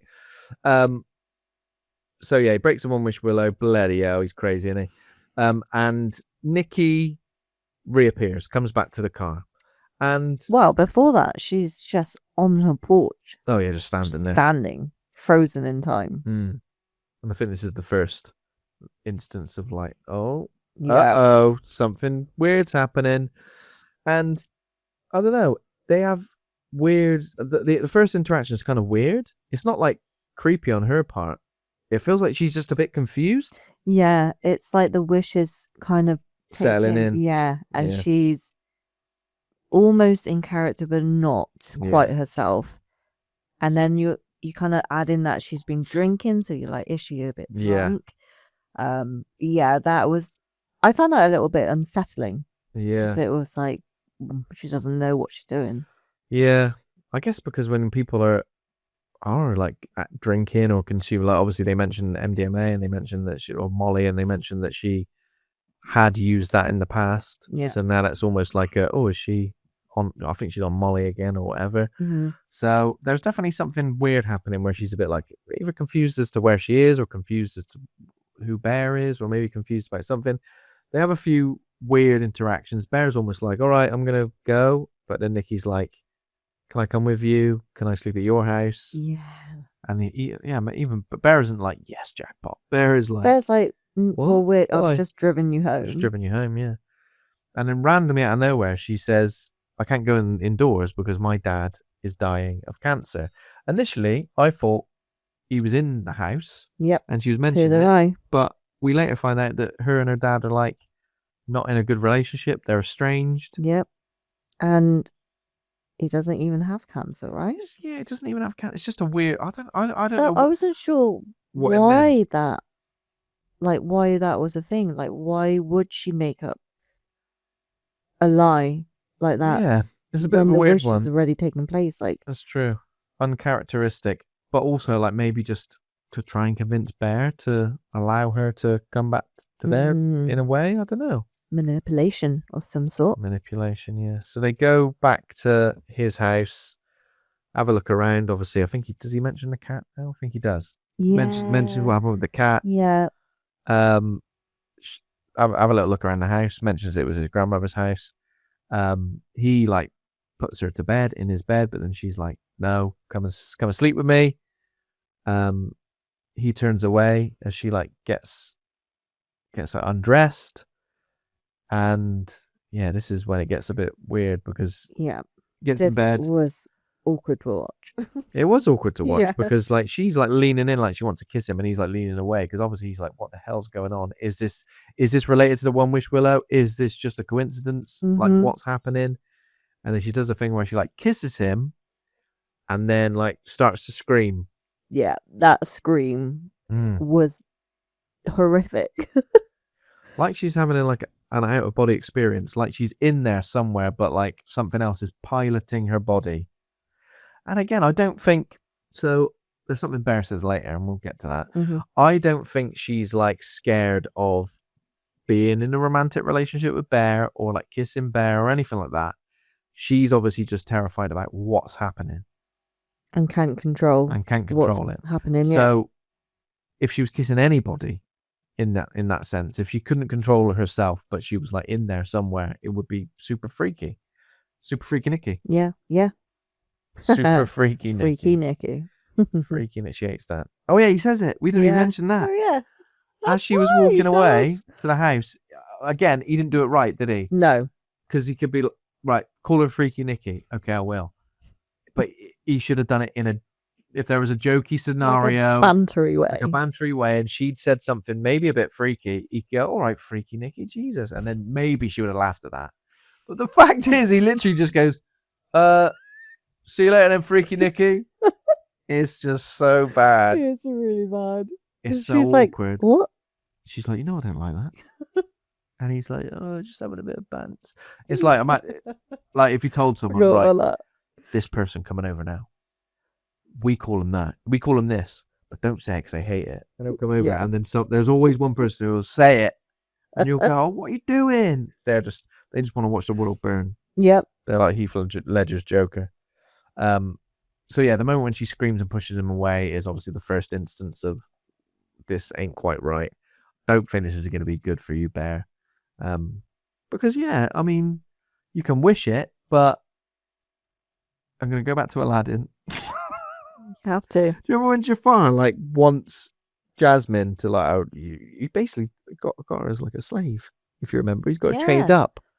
Yes, which is essentially the same thing. He's got her as minus the chains. He's got her as a sex slave, like Princess Leia. And even though he's like, what does he do? He wishes for something like, I wish she was my princess. Or something, I don't know. Not seen her for years. Something like that. It's very similar in terms of like she's like doing things, or like maybe she's like leaning in on him, but she's like, "Oh, she don't fancy him, Jafar. She ain't like that with Jafar." It's similar. This is basically Aladdin. This is Aladdin. Jafar, when he goes, right, that's it. Get Aladdin in a giant hourglass full of sand. That's Bear. He's in the hourglass full of sand. Who's Jafar in this thing? Whatever the One Wish Willow is, the evil One Wish Willow. But yeah, Nikki screams, pushes him away. Then Bear just goes to sleep on the ground. Very nice of him, I thought. Yeah. I mean, he's already done the damage now, and he's very nice of him. Yeah, but yeah, you wish for this. You wish you for this, on the you floor? Bloody mug. In the morning, Nikki creates. I feel like this is kind of glossed over. Yeah, don't you? Is this a shrine? Nikki makes a memorial with the remains of Bear's cat Sandy. Like yeah, basically like on a blanket or something with like bits and bobs around it, pine cones and. He was like, how she found the time to do all this? Well, she's clearly someone who don't sleep much because she's watching him sleep later, and then she got moves in the dark. She's always up at 3:45. She got moves in the dark. So yeah, Bear's like, what the hell? This is not okay. Yeah, she dug Sandy up, did she? I don't know. I don't think he buried her. I think he just put it in a bin bag. Yeah, and just gonna chuck it in the. But she just chuck it in the big bed. It's just odd. Yeah, Very I mean it odd. is odd, but yeah. So she later basically she explains her erratic behavior as a result of taking MDMA. I'll sometimes have a bit of Molly now and then. I've taken a bit of Molly and it's just not reacted well with me. Plus the news of my dad is affecting me a bit, but it's just a bit weird, isn't it? Because she was absolutely totally fine before. Yeah. The One Wish Willow. She's taking a turn. Yeah, and then admits her feelings for him, and then very, very quickly they become like the most intense couple. It was like unbearable love, was it? It was pretty intense, but we've all witnessed this, haven't we? Oh yeah, we've all witnessed this. We've witnessed people who are like, "I'm never gonna be in a relationship. I'm gonna be single the whole rest of my life," and all of a sudden they're like proper loved up out of nowhere, and it never ends well, does it? When it gets so intense so quickly, it never ends well. No, very true, and it is very quick. Yeah, we've got like a montage of them like making a lovely bit of breakfast, out and about doing nice things together. Yeah. Sat on the sofa. Yeah. And she's just watching staring him. Yeah. Yeah. But it depends what they're watching, do you know what I mean? Because sometimes I will just like stare at Charlie if it's not that boring. Not in a creepy way, but like maybe she made a wish. I do like to watch her reaction to things. Okay, well that's normal, but like, she was just watching him. Watching him, yeah, and he turns her head away, like just watch the like TV. Twice. Yeah, she keeps going back. Again, it depends what they're watching. Maybe she didn't like it. Maybe she went into it. Maybe it was Tattoo Fixers, because that's shit. You ever watch that? It's awful. What is that other tattoo one where they like get tattoos, like their mate chooses cover? Their mate chooses a tattoo for it. What's that called? I've never seen that. It's awful. It's awful. But I like the cover ups. They're so bad. There was one like the tattoo was alright. Yeah. And then they tattooed an elephant on top, and it, like the trunk was like questionable. I was like, that is not a decent. Why have you gone for an elephant? Yeah, and like a tattoo cartoon fixtures one. Ain't that great? Oh. The other tattoo show is like it'll be like two people who've like got a bit of banter, friends, childhood friends or something, and they'll go, "I'll choose a tattoo for him, and I'll choose a tattoo for her," and it'll be something mental. Good? They ain't good. They're like, literally like horrible. I would not want you to choose a tattoo for me. Back in the day, he had a wart on his ass, so I've tattooed a wart on his ass. It's literally like that. It's like that worst tattoos you can imagine. I might have to watch it. Sometimes you want a little bit of tat. It's not great, and it goes. They drag it out as well. Okay, like, it's not like quick. What's the tattoo? Oh, what's this? Oh yeah, that was it. We watched on the. This is really bad podcast. Were you watching? Watch one where a guy got like a waterfall tattooed on his body, and it was like why? And it was like on his torso, just like down the side of his body. And the woman who chose it for him was like, yeah, he sweats a lot. That's awful, isn't it? That's really bad. Yeah, shit like that. Like he sweats. It'll be like taking Freaky Nikki there and knowing she hates being called Freaky Nikki and getting Freaky Nikki tattooed on her Yeah. Arse. Yeah, sort Tramp of thing. stamp. Bear would do that. So I think as time goes on, Ian and Sarah become a little bit concerned about the way this relationship has developed so quickly. I think Ian informs Bear that Nikki. Oh yeah, there's a scene at the restaurant is what I'm thinking about. Oh yes. So they're having a lovely bit of dinner, lovely bit of grub, Little date night. and there's what's weird that happens here. I think it's going pretty well, but then he gets a phone call, Yes. and it's Ian basically saying, "Look, I didn't want to intervene. You and Nikki seem happy, but it's a bit weird that you guys are just dating out of nowhere." So he basically says that he spoke to Sarah, and Sarah said a few weeks ago, Nikki expressed disinterest in you or sees you as a younger brother, and that's it. And also, he's done a little bit of digging into Nikki's dad, Yes. who apparently does live far away. They are definitely still estranged. It's not like they're suddenly best buds. And he apparently doesn't have cancer, or at least he doesn't appear to have cancer. They say he's just, I don't know. Fit as a fiddle. Fit as a fiddle. That's exactly what they say. Did they say that? No. He's fit as a fiddle, mate. I don't There's think it is at all. nothing fitter than a fiddle. Healthy. Up and down like a fiddler's elbow. And it's basically Bear. And already, I think Bear is having some apprehension about the way it's gone down so quickly. Like, because he's like, can it be a coincidence that I did that wish and now suddenly, yeah, she's right into me? Also, I guess Ian and Sarah are a little bit concerned because they're like, is Nikki playing some sort of game? Is she messing with Bear's emotions? Is she taking advantage of him because she's in a bad place and she needs someone to lean on and she knows that he'll do it regardless? Yeah, this scene is creepy though because he leaves the table and kind of like goes behind a wall, and then you see Nikki leave the table to like see where he's gone. Yeah. And it's just very creepy throughout when she has these moments. There's a lot of Nikki in the background. Yeah. Yeah. So then Bear essentially confronts Nikki, basically says, well, it's not like they're having a nice conversation. I think she says a few things like, I love you so much, I love you more than this, love you more than that. Like it's a bit much for Bear. Yeah.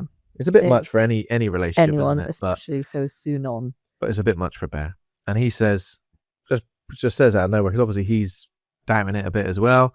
Says, does your dad even have cancer?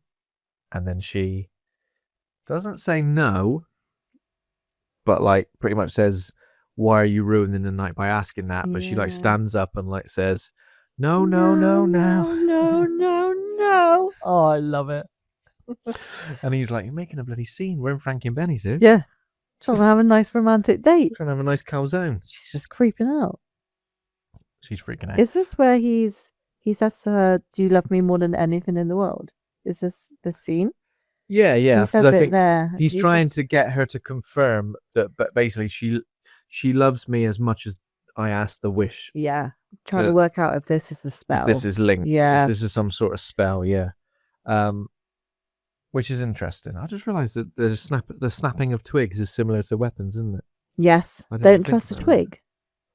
Don't trust a bloody twig, will you? If you're going to snap a twig, just be wary of the repercussions. Just run.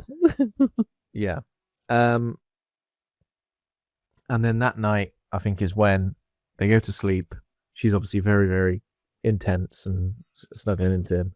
But then he wakes up at 3:45 and she's in the corner of the room. She is literally tucked away in the corner of the room. She's tucked away in the corner of the room. It took me a minute to work out what was happening. Again, similar to Hereditary in a way, where that moment in Hereditary when Toni Collette is like in the corner of the room. It's similar to that. They film in these creepy moments where she's moving in the shadows and moving in the darkness. It's like you can tell it's been reversed. Yes, yeah, because of how she's moving happening. Yeah, it's very uncanny. It's very strange. It's very weird. What do you think is happening in these moments? I think she's trying to battle and get out of the wish and remove herself from being under the spell. Yeah, because there's moments where she isn't aware. Yeah. What's happening, and then she snaps back into this possessed soul. Yeah. So it's like she's trying to remove herself from this body. It's like she's there just below the surface, and occasionally, these quiet moments at night, maybe when he's asleep, she doesn't have to be fully present in loving him because he's asleep. Mm-hmm. So she can almost like take herself out of the situation. But then when he's awake again, that evil force, whatever the force is, malevolent force, starts to take over again. Because she is just watching him sleep. Yeah, and she says, "I'm just watching you sleep and liking it." But again, maybe she's not. Maybe that is her trying to fight out of it, and that's how far she's got. Yeah, to the corner of the room. Yeah, reminded me a bit of Gerald's Game. Seen that with the woman who gets like handcuffed to a bed, and there's a creepy, weird. It's a Stephen King story. Oh no! But I mean, there are many. Have I read them all? Yeah. No. Well, it's a film. Is it? They made a film. Oh, I'm gonna have to check that out. Gina, I can't remember what her name is. I was gonna say Gina Carano, but that's similar that's situation. Who just Ronda Rousey. It's not what I'm thinking. Similar situation, but with something creepy. I think he's called Moon Eyes, something like that. Big creepy tall man with weird eyes. Basically, again, sorry to really sidetrack this. The story is a bit of a sex game. Couple are having she gets handcuffed to a bed. Mm-hmm. Her husband then has a heart attack and dies, and she's like stuck. Oh. And they're like in a secluded cabin, and then she's there for ages trying to get out, and then this weird figure starts appearing at night in the same room. You should watch it. It's good. I'm gonna have to check that out. That sounds cool. Very, very gnarly moment, a gnarly scene. And again, we covered this film on the podcast, I reckon, back in a good few years ago, I reckon. But Gerald's Game is good. And this moment reminded me of that, just the way she was standing in the, there we go, Carla Gugino, who's in Watchmen. Nice. And Spy Kids.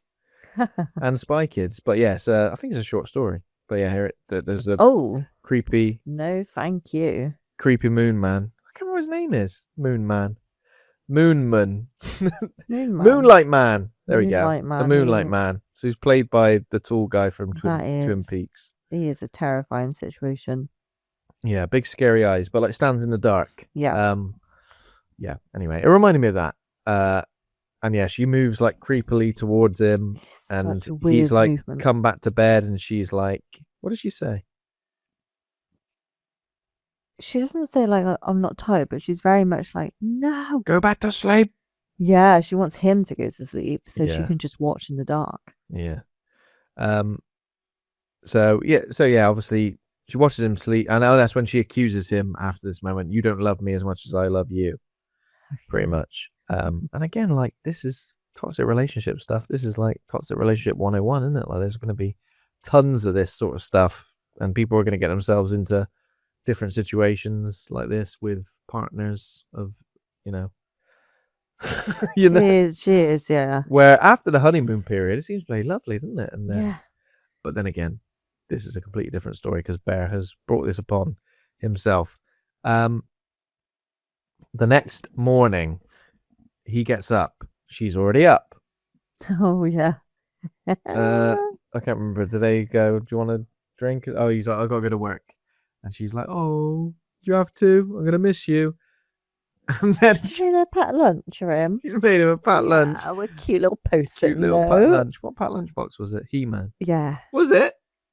Was it? I don't know. I just said yeah because I remember seeing the little action figure on it. You could have said anything. I could have said anything. Yes. Oh my god, what's that? E.T. on his little Arsenal lunchbox. That's why now Arsenal. Love that one, yeah. I would. Yeah. Yeah, I don't think it is. And then thanks for being a pat lunch. Cheers. Obviously this is based on. We'll come back to this, but earlier on she asked him what job he would want if he could do anything, and he said food critic. Because he thinks it could be easy, you get to eat a lovely dinner and then write 100 words about if you liked it or not.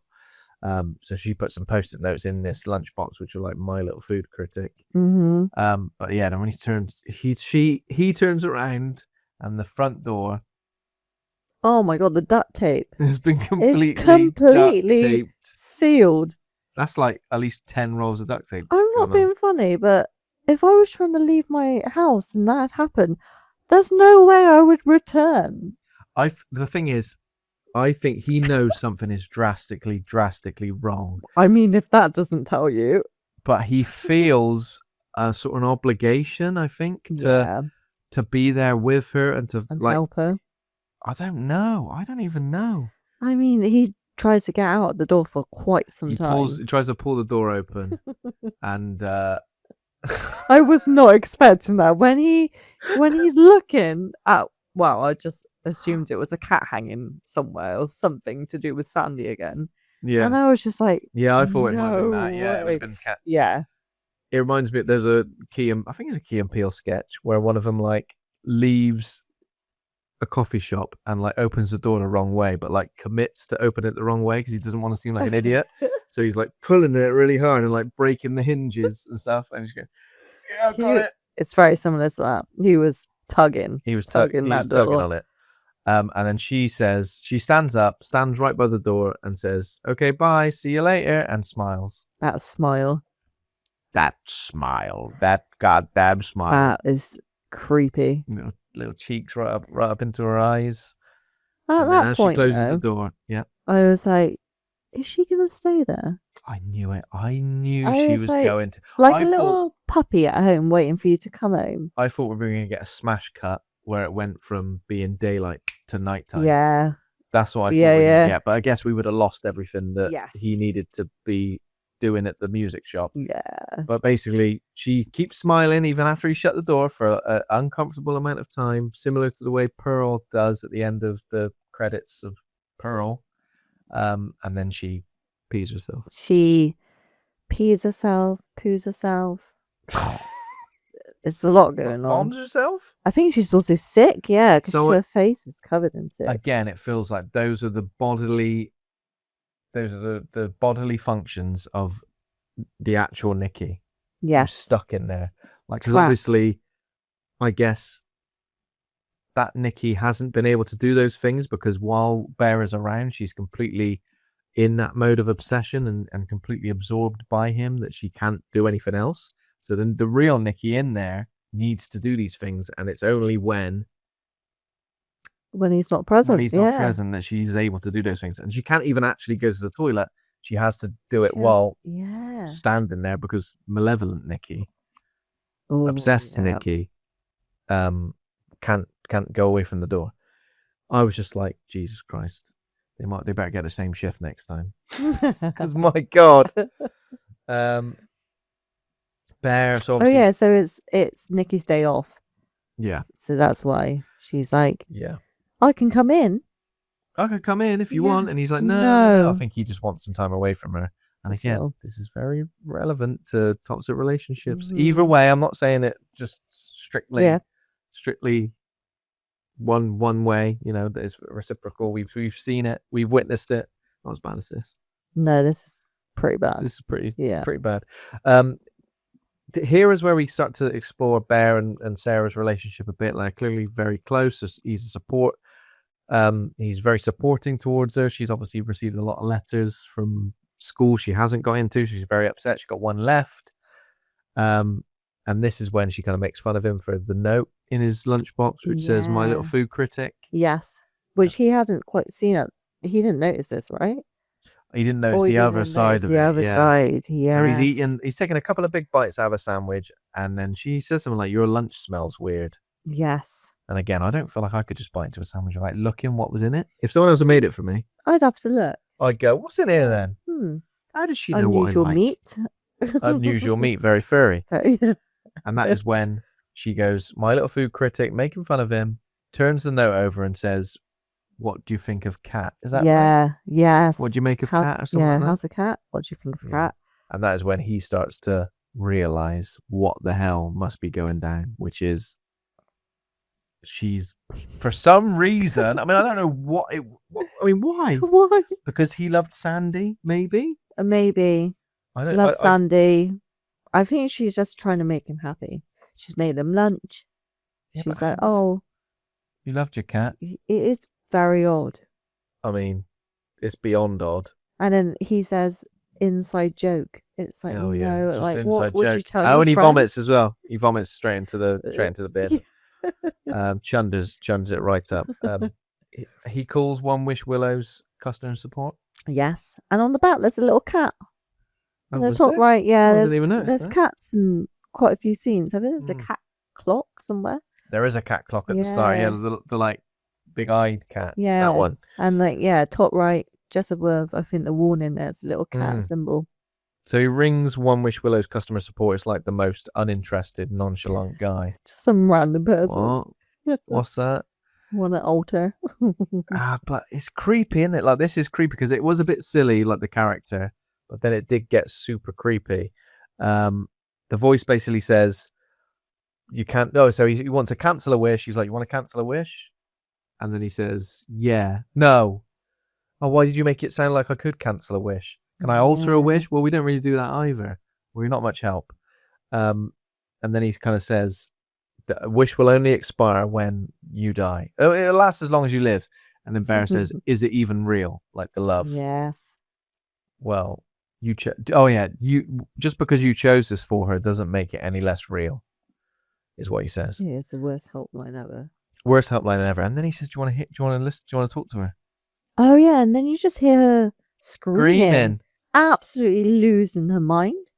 And she's at this point still stood in the same spot, right? Yeah. So this is weird. So this is trying to make out that like somehow there's this weird purgatory where the real her is, and for some reason this phone line or whoever these people are at this phone line call center have got access to that. Like again, that opens up a whole world of possibilities. Yeah, that really threw me. I was like, oh, so she like, is anyone under a wish like in their own sort of dimension? Everyone's in like this weird, creepy purgatory when you've been wished on. But it's interesting that he didn't want to cancel the wish. I think he did say, I think he did say, "Can I cancel it?" And he's like, "Oh, actually, we don't do that." He's like, "Well, why did you make it sound like you could?" Oh, that was it. Yeah. But then he's like, "Oh, can I alter it?" Yeah. No, can't do that either. What would he say to alter it? Can she love me a normal amount? Love me less. Yeah, but then something bad would happen where she hates him, and oh yeah, probably that could go either way. It could go either way. So after that, Bear discovers Nikki right there at the door where he left her, covered in vomit and bodily waste, standing in the same position he left her in. Oh yeah, and before that, Ian was kind of saying to Bear, "Come to the boys' night tonight. Come to a party. Don't bring Nikki." Yeah. Don't bring Nikki. Oh, but Sarah's going. Yeah, but don't bring Nikki. Because basically, I think he's testing him to try and say. Yeah, but he was saying that. Does he say like Sarah wouldn't go? Yeah, and then Nikki finds out. Yeah, he was.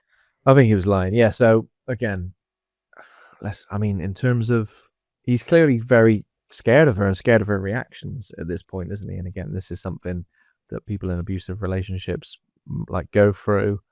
Scared of someone's reactions, not being able to, like a lot of abusive relationships like cut people off from their friends and their family. Yeah. Kind of like become jealous of the love of friends and family as well. Kind of isolate them. Isolated, everyone, yeah. Is that just toxic codependency thing, isn't it? So yeah, puts Nikki in the shower. Oh god, yeah. Says something like, "I'm going for a boys' night," and she just starts. Okay. Oh no, she's screaming. She starts screaming. No, why don't you love me? And then, okay, yeah, or I could get dressed and come. Ready. And he's always kind of a boys' night. And then I can't remember exactly why, but I think she's like, "Oh, but Sarah's messaged me." Yeah, that's right. Sarah messaged me and said she's going. Again, I feel like, yeah, it's not helpful, is it? No. So despite the protest, Nikki accompanies Bear to the party at Ian's house. They're all drinking, they're all playing drunken Jenga, where you pull out a Jenga block. I've never played this type of Jenga before. I have. You have? It's savage. Is it savage? Yeah, I mean, you just write your own thing. I don't think you buy them with the rules. You just make up your own. You just make up your own? Yeah. What kind of things happen when you played it? Very similar. Like kiss and tell, have a shot, pick someone to have a shot with. All very silly ways to get more drunk. Someone to death with a Jenga block. With a Jenga block. Yeah. But yeah, so playing drunk Jenga, they're all sat around. And again, I kind of like this. This was, oh yeah, so obviously Nikki earlier mentioned she was writing a love story, which isn't a romance. It's different. God. It's different. Yeah. And again, this is just one of those things where there's not always someone in the group like this, but you know when you're in a group situation or at a party and there's someone killing the vibe? Yeah. Yeah. Might be me. It's probably Leena She's killing me the vibe. killing the vibe. Sorry, Just guys. everyone's on the same page, but one person for some reason is taking everything literally, Yeah. or like being aggressive or too drunk or something. There's always someone taking it too far. Nikki is that, and again, that's what makes it sad, is because earlier Nikki was like the life of the party. She was a good crack. She was, and this was just a very sad moment for our character. Yeah. So there's a moment where Bear pulls out one of the blocks, and it's like, kiss the person to your left, who happens to be Sarah. Nikki does the frown. Oh my god, that didn't even look real. It was the best frown. I feel like it must be some sort of prosthetic. That was like so creepy. I loved that. It's like the Florence Pugh in Midsummer frown, isn't it? It was full. I can't even. Yeah, I can't even do it. A frown like that. Oh, turn that frown upside down. Oh yeah, but before that, randomly, Nikki pulls out a Jenga block, and rather than doing what was written on it, she recites like Gretel, isn't it? Yeah, but I think it's something she claims to be working on, so something she's writing. So it's a weird incestuous retelling of Hansel and Gretel with like, I mean, it's good. Yeah, have you got? I was like, oh god, it's mad. I wish she'd had it there. It's really well written, and it is like proper strange, and it paints a pretty picture. But yeah, it's just it sucks the air out of the room. Yeah, literally, no one knows what to say or knows what to do. And it is long, and everyone's like, what is she doing? Yeah. And yeah, the bit after that is when Nikki basically, rather than Bear actually turning and kissing Sarah, Nikki walks over and like yanks her out the way. Pulls her back. And gets words. and stands there and says, well, now I'm on your left, so give me a kiss. Oh, which they do.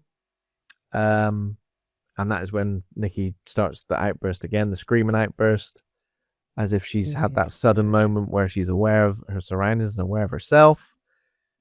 And then she starts stabbing at her own face with a broken bottle. Oh, it's a bottle, yeah. It's like she's trying to kill herself, essentially. Yeah, it's intense. Like the Nikki that's trapped in there is trying to kill herself. So after that, they take her to hospital. Bear takes her to hospital. There's a bit where he's like, is he like arguing with like a nurse or something, like, or someone at the emergency? It's almost like he's going, you take her, I don't want to be involved. And she's like, you got to come in. I don't know. It was weird. I wasn't sure what was happening. Later that night, they end up in bed together, and Nikki's obviously got a bit of a scar on her face. Nikki threatens suicide, it says, to make Bear join her in bed. What happens there? Get in bed with me, or I'll bloody do myself in. So she falls asleep. Bear's still awake. This is super tense, isn't it? And it shouldn't be, but it is. It is really tense. He starts getting texts from Sarah saying, I need to speak to you. I've got some things to tell you. You need to meet me outside. I don't know what, she can't just wait till they're in work or whatever the next day. No, especially after what's just happened. I know. You know, it's crazy. So text Bear asking to meet. And then Bear like really, really quietly gets out of bed. Like it is super. Yeah. I mean, well, initially he's saying no, I can't right now. Yeah, no, I can't. But she's like, I'll come to you then. Yeah. Yeah. And then when he's about to leave, that is when a lucid Nikki, so the real Nikki, beneath the obsessive persona, I feel like her lips weren't moving. No, I don't think they were. No, I think she was just like asleep. But the real Nikki was saying, Bear, kill me.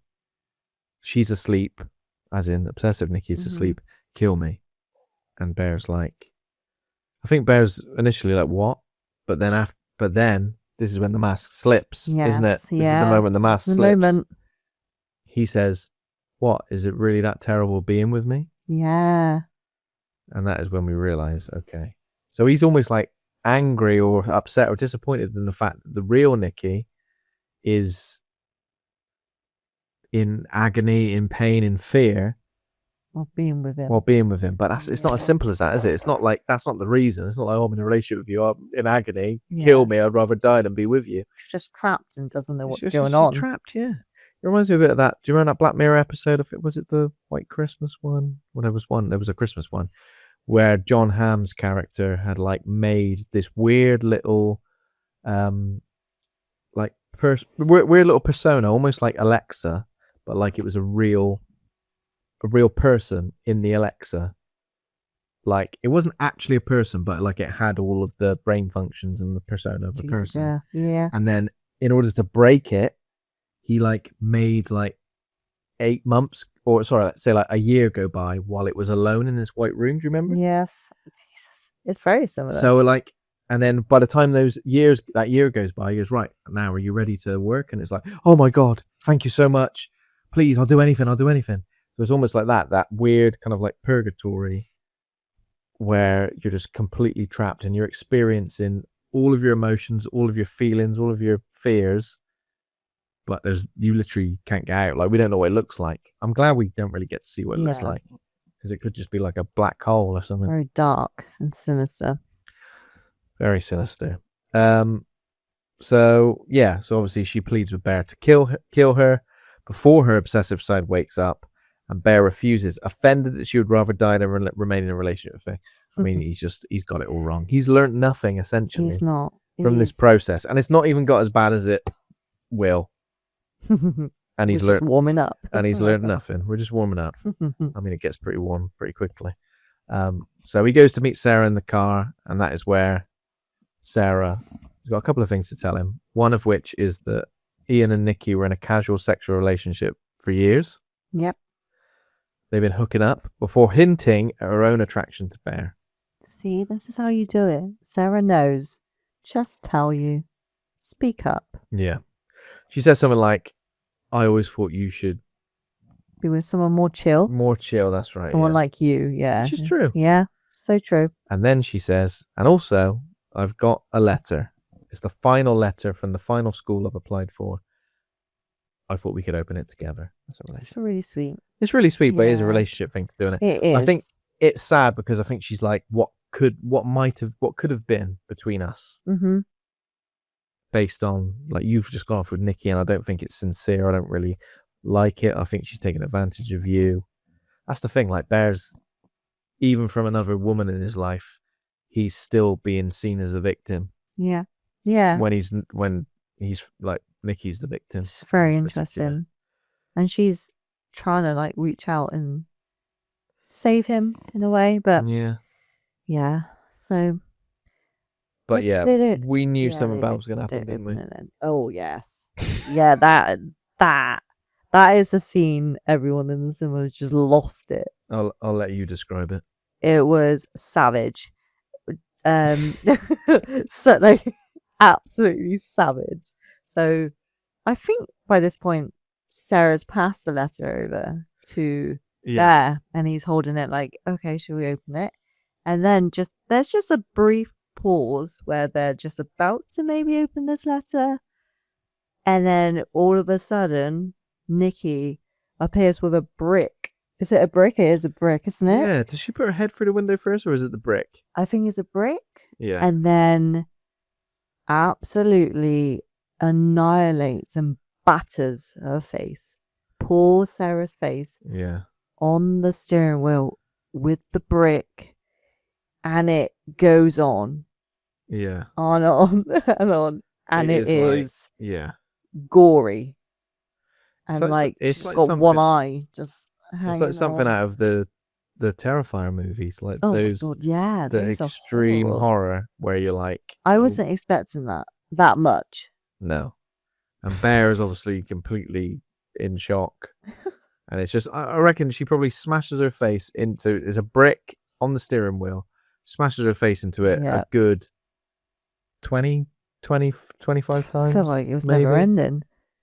And again, this is really interesting because it made me think, you know, when, again, this is obviously a very extreme version of something like this, but you know, when someone's in a relationship or someone's cheated and like the person who's been cheated on is angry at the person. Yeah. The person who they've cheated on with rather than their partner. Yes. Yes. Do you know what I mean? Like that exists. Yeah. Then like, yeah. And it felt like that because it felt like poor Sarah. Like she hadn't done anything. Not done anything. It's not even done anything wrong. Like if anything, it was a mild. Again, they're friends, but obviously there is a little bit of a romantic thing there. So it's like a very mild, romantic, like hint rather than anything else. Like, and again, it's probably it's probably blown up because of how Nikki's acting. Like, you'd feel a certain way, like, oh my god, I should try and get out of this relationship or something. But yeah, it is absolutely brutal. I couldn't believe that Bear didn't just, I don't know, even run. He didn't do anything. He literally didn't do anything. Just sat there. He's even helping her dispose of the body because she says, you need to help me get rid of the body now. I'm thinking, well, this is it, isn't it? When a certain character dies in a film, sometimes you go, well, this is it. Like, there's no way this film can continue because that person's dead. Yeah. That person is such a key component of this film and ties all the characters together. How do you go on? Yeah. Yeah. Bear is obviously covered in blood and goes back to the mystic shop later on. I think Nikki says, go, I'm going to deal with this. So she's dealing with the body, which even Nikki knows how to get rid of a body. She's done some Googling. Just digging up cats. But yeah, so he goes back to the shop. Back to the shop, and this is when we get the whole bit where he's like, "Where's the One Wish Willows?" And the guy's like, it was a different person at the shop as well, and he's like, "Never heard of it." Like, what the hell you on about? Yeah, and he's like, "They were over here." No, and he's like, "Haha." Which again, that as a plot point would have been good, but I did like the fact that they kind of messed with him, and I thought that was fun. I'm only joking. They're over here. Yeah. There you go. And again, the shop owners almost like the way they talk about it is if like, yeah, it's a real thing. Do you know? Yeah. It almost sounded like it was his voice that was on the phone call. I couldn't work it out. Okay. And I felt like it was him. He seemed like a bit of a... He's like, just take it. So yeah, he buys a new One Wish Willow, and obviously with that he's trying to... I wish I never made a wish, essentially, isn't he? Yeah. I wish I never made a wish, but he's unable to break it. He physically can't break it. And that's because it's a One Wish Willow for a reason. I guess one wish per person, you know? Yeah. So then he takes it around to Ian. And again, he's going around to a lot of places covered in blood. Yeah. And no one really seems to go. There was one guy a bit freaked out in the One Wish Willow shop. Yeah. And I think he leaves. Yeah. Like the guy that's the shop owner is not bothered at all. No, not at all. So he goes to Ian and basically begs him to undo the wish on his behalf. Pretty much says, I know you and Nikki were hooking up or whatever. And Ian's obviously, as you would be, you'd be like, what the actual hell? Of course I'm not going to wish for this. Like, it's not real, is it, you idiot? You madman. And annoyingly, like, Bear is pretty damn devastated. Ian just goes, well, I wish I had $1 billion, and snaps it. Yes. And then cash starts it rains. It rains money. $1 billion is so much as well. That house is going to be full. Yes. Beyond full. It feels like the One Wish Willow is a bit evil. So I feel like the $1 billion would just crush him, maybe. Yeah. Or it'll turn up in pound coins. Yeah. Maybe not pound coins. Single US dollar bills. Single dollar bills, yeah.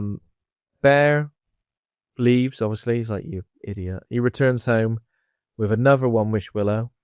He's bought bloody loads. Yeah, I was like, I think he took them all, didn't he? You should just ask a random stranger. You can't trust Nikki with this. He basically goes home and asks Nikki to use the One Wish Willow to reverse the wish. And this is where it gets pretty gnarly. We're talking like Jeffrey Dahmer shit, is when he discovers Sarah's nude, mangled corpse. Or just in the living room. Nikki is wearing Sarah's clothes, and she's like drawn tattoos on herself with Sharpie and like made herself up to look like Sarah, who's got like more of a pale complexion and almost like darker makeup, like a bit of a goth look. It was sickening. I was not expecting it. Yeah, it was pretty horrific. It was. And obviously these are the things, like Bear obviously sees these things and is like, holy shit, what the fuck? But I don't really know just didn't question it at all. Yeah. Also, Nikki's got a gun. I liked the fact that this was dropped in very early. Yeah. Where they mentioned that the manager or the owner of the music shop kept a gun in a break room. Yeah. That's really good because so easy to just like write a gun into a film. Do you know what I mean? Mm-hmm. And really like the logistics of like getting a gun, despite the fact that in the US, obviously, Background checks are probably not as not as good as they should be. Like, at least that was written in a way that felt believable. Like, how could Nikki get a gun? There we go. Yeah. Makes total sense. And again, we didn't need to see it. That's another thing. Good writing in a film. It doesn't need to show everything. We get it. We make that connection. I thought it was pretty horrible when she was like putting a gun in her mouth and shit. Yeah, that was. Yeah, I was scared for that moment. Yeah. I was like, oh, great acting there. It was really good acting from both throughout, of them. I mean, in particular, Inde, but I think Bear was doing good at like a realistic way that some people deal with. You know, he was pretty much in shock for like the last 20 minutes of this film. I feel like he was came across. Yeah. Did he grieve? He's still grieving his cat. Still grieving his baby cat.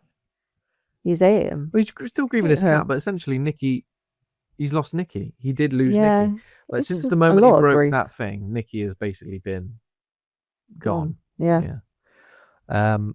So Nikki threatens Bear and herself at gunpoint, basically saying, "I'm going to kill you. I'm going to kill myself if you don't. If you don't what?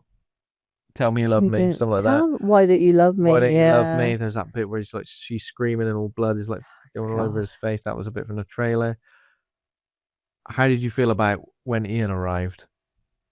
Oh, when he's at the door. Well, he just comes in. And he's just like... Well, he comes in and Nikki just shoots him in the head. I know.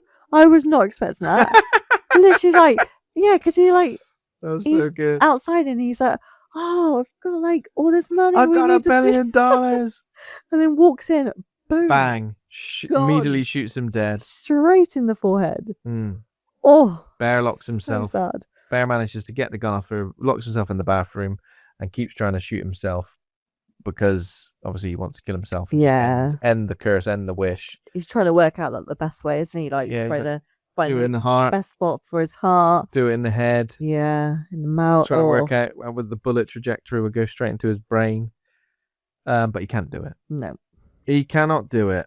And then he decides that because he can't do that, he's going to swallow the same pills that killed his cat, so the oxycodone. He dry swallows a few of them as well. It's a lot. I mean, I can't even swallow one pill like that. Not a single doing the whole tub. Or a little Smartie. I don't understand how. But yeah, he takes the whole tub. Some people are built different. I know. You know, he can make Bear can do what he wants. Yeah. But then right at the last minute, he seems to change his mind and attempts to make himself vomit. But before he can do so, we hear Nikki using the final One Wish Willow. We hear the snap. It's exactly like that. Nothing like that. It's definitely like that. And then we realize that Nikki has obviously made exactly the same wish for Bear. I wish Bear. We don't hear it, but we know just from the facial expression. Bear is suddenly very happy. He emerges from the bathroom, kisses Nikki. They're smiling. Again, a very creepy embrace. It's very creepy embrace. Creepy. But this is what we were discussing. So me and Charlie were discussing this. If he is now under the curse, are they just going to be in a normal relationship, or is it still going to be absolutely mental between the two of them? I guess they'll be equally as mental, but it will be normal to them. The mentalness. But because they love each other so much, they wouldn't do things that would trigger the other person. You know what I mean? So maybe it would just be a normal, loving relationship. A normal, ridiculously loving, over-the-top relationship. Yeah. But yeah, as obviously the pills start to take effect, so he like overdoses and starts to die, frothing at the mouth. A very like Romeo and Juliet moment here, isn't it? Yeah, he also is dying exactly how his cat died. Yeah, I know. Yeah. There we go. He's going to end up in the sandwich as well. Heartbroken, Nikki with the gun prepares to shoot herself, but obviously Bear dies just in time for the curse, the wish to be broken, and Nikki regains control of herself, wakes up, is present in the room, and starts wailing upon seeing the carnage around her, which is dead Bear, dead Ian, dead Sarah, covered in blood. I mean, how are you gonna explain any of this? You're done for, aren't you? You're done for. Yeah, you're done for. How do you even explain that? Oh, I think I was possessed by a one-wish willow. I was. Who's gonna believe you? I don't know, that made me laugh. One wish. A one wish willow. Have you had a? I can't do it. Can you do whistles when you say it? One wish willow. I can't do it. But there we go. That's the end. That's Obsession. And again, I like the end because it like pans, the weird kind of like pan where it like pans at the ground and then back up, and then the TV's upside down, and that is where the credits start. That was cool. Yeah. Again, it's like got this really nice. The cinematography is great. It's got this like nice little lo-fi edge, similar to like Milk and Cereal. Yeah. In a way where it felt like very like matter of fact, very gritty and realistic, but like the most fantastical things. I know Milk and Cereal is not really supernatural, but very similar tone though. And it was great. Yeah, the cinematography in this was just next level. Yeah, there were some nice shots, like especially in that sort of twilight, either like dusk or dawn. There was where he was in the car and the kind of light. Again, like they could have made it really bright, but the fact is it was quite washed out, and I think it worked. I think it was suitable. Yeah.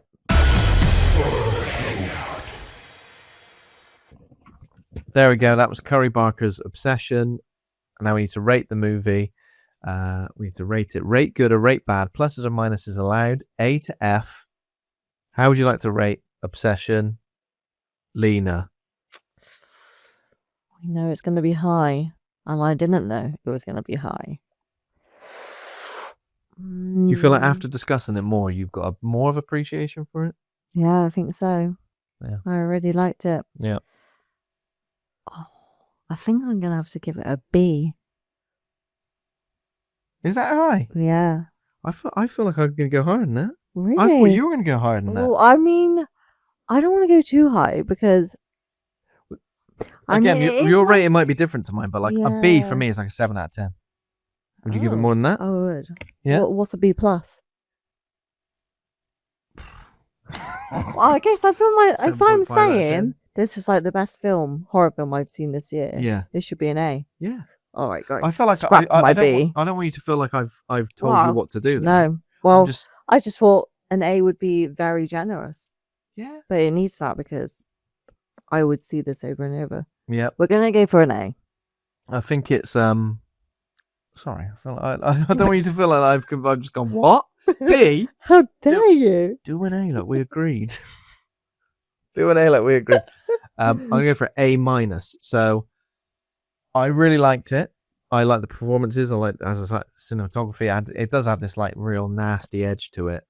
And the fact that like it has got a bit of that extreme horror brought in right near the end, like it did remind me of Terrifier. And Terrifier is not my favorite franchise by any stretch of the imagination. I actually don't really like a lot of elements of it, but I feel like having that extreme horror, that smashing of the face, that body at the end was like, whoa, that is super extreme. And yeah, the performances are great.